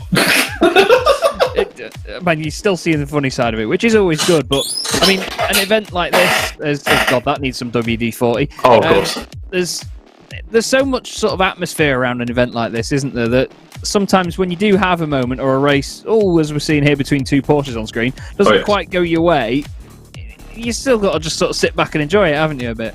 You've got to sit and make the best of it. In all honesty, I'll be honest. At the start of the race, obviously died in the first one, restart. Yeah, going into I think I started 13th in class. About halfway through lap 1, I was up to 5th in class. I thought that's pretty good. Made a stupid move, got my consequences, but I guess unlike some people that might, don't quit. That's the biggest thing. You take the penalty, you accept that you've done wrong, and you just power through. So I thought, right, okay, I've got the drive-through. Did the drive-through, came in again, did the stop the lap after, and carried on. And eventually, I got stuck on the grass, facing the wrong way. Just, in gear on the track, wouldn't move, so I had to retire with about 10 minutes to go. Well, we just, if it's any sort of consolation, we just had an unbelievably beautiful shot of you going through the Fagnes chicane sideways in slow motion, which looks obviously in the very subtle Lamborghini Huracan Super Trofeo that you're driving. I like to paint the target on my back, you know. People getting revenge for when I tell them they can't get in the servo, or where is the password? This is their time to get a bit of a revenge, you know. Well, it certainly was a nicely painted target, mate. But either way, what did you make of trying to get the Lamborghini Super Trofeo around there? Because it was one of the classes that was in a bit of a tough spot. You know, you had the Porsche Cup cars that were faster than you. You were still faster than the GT4 machinery, but it just seemed like there was a bit of a deadlock at times between the Porsches and the Lamborghinis. 100%. Yeah, as you said, the Super Trofeo sits in this weird middle ground where the Porsche Cup, so a few times going down the straight, especially the Porsche GT4 is actually arguably quicker sometimes. If you get a bad run, the other GT4s are fine, but the Porsche is that good that it will just stay ahead of you. A lot of it, I think, will be to do if you segregated the classes into, imagine you took your top split, Endurance Cup, World Cup drivers, and you put them in each car. Obviously, there will be a clear divide between each class. But with the range of drivers on show, what we had was, for example, some drivers, the top Super Trofeo drivers, were arguably as good as, if not quicker, than the slower Porsche Cup drivers. Personally, from my experience, GT4s weren't an issue, but some of the Porsche Cup cars were a bit faster. So in the corners, they may be taking things a bit more cautious without the use of traction control. But then going afterwards, they just pull away in a straight line. From a traffic point of view, I'll be honest, the Porsches and the GT3s I haven't had a problem with. I know some people are saying they're a bit impatient, but from my experience, they're perfectly fine. I think a lot of I mean, in an hour race, it's not that much, but over, say, for example, 6 hours, traffic management is quite a big thing. When you're in a fast car and, say, lapping GT4s, fast cars, it's where do you put your car to maximise or create the best overtaking opportunity and minimise the time lost, say, catching a GT4 through a fast corner, for example. Overall, I enjoyed it. It's good you say that as we see you losing it over Radion. It's a wonderful spin. It's very elegant as well. Nicely parked in front of the camera. A fantastic angled shot of the Lamborghini Huracan Super Trofeo. But either way, Jack, great to speak to you, mate. And obviously, a great example of highlighting the spirit of tonight's event. Is there anybody you'd like to give a shout out to before you go, mate? Shout out to everyone behind the scenes that makes this all happen. Michael with the board, Mike doing the broadcasting, Andy and Chaz, obviously yourselves for commentating our wonderful events here at the Sim Grid. The event admin team, all the stewards that give up their own time to make this all possible. Chad, Kevin, Rui, all of the devs that make the website and the daily racing system. And yeah, stay tuned. There's even more to come. We're only going to get bigger. So, indeed, they are, mate. Thank you very much. Nicely said, Jack. And hopefully we'll speak to you again very soon, mate. But have yourself a great evening. Yeah, likewise. Enjoy it. Thanks for having me. Cheers. Thanks, mate. No problem. Bye. Well, there we go, Andy. Rounding out a wonderful evening with some fantastic drivers. Great spirit of the event. But, well, we've been waiting a long time to work together, and what a night to do it, mate. This has been phenomenal, hasn't it? I quite enjoyed that. Yeah, I wouldn't mind doing it again at some point. It was that was fantastic. You know, this is my kind of racing. I like a longer race. You can really sink your teeth into all the strategy, and you know, it just gives the race a bit more time to play out. And when you throw in the multi-class element and such an amazing circuit as Spa as well, we were guaranteed excitement. But yeah, I didn't quite think it would be as dramatic a 75 minutes of racing as it was. Chaz, huge thank you. It's been a real pleasure working with you for the first time, and I'm sure not the last.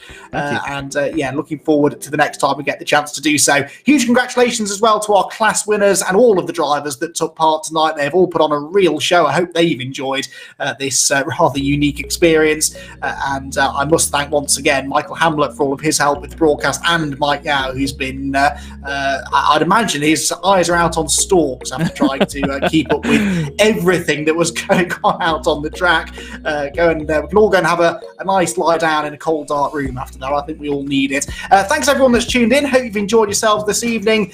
Be sure to stick around because the Sim Grid has lots more exciting racing coming your way in the very near future. But for now, from myself, Andy McEwan, Chaz Draycott, and everyone here on the team, thank you very much for joining us. We'll see you all again next time.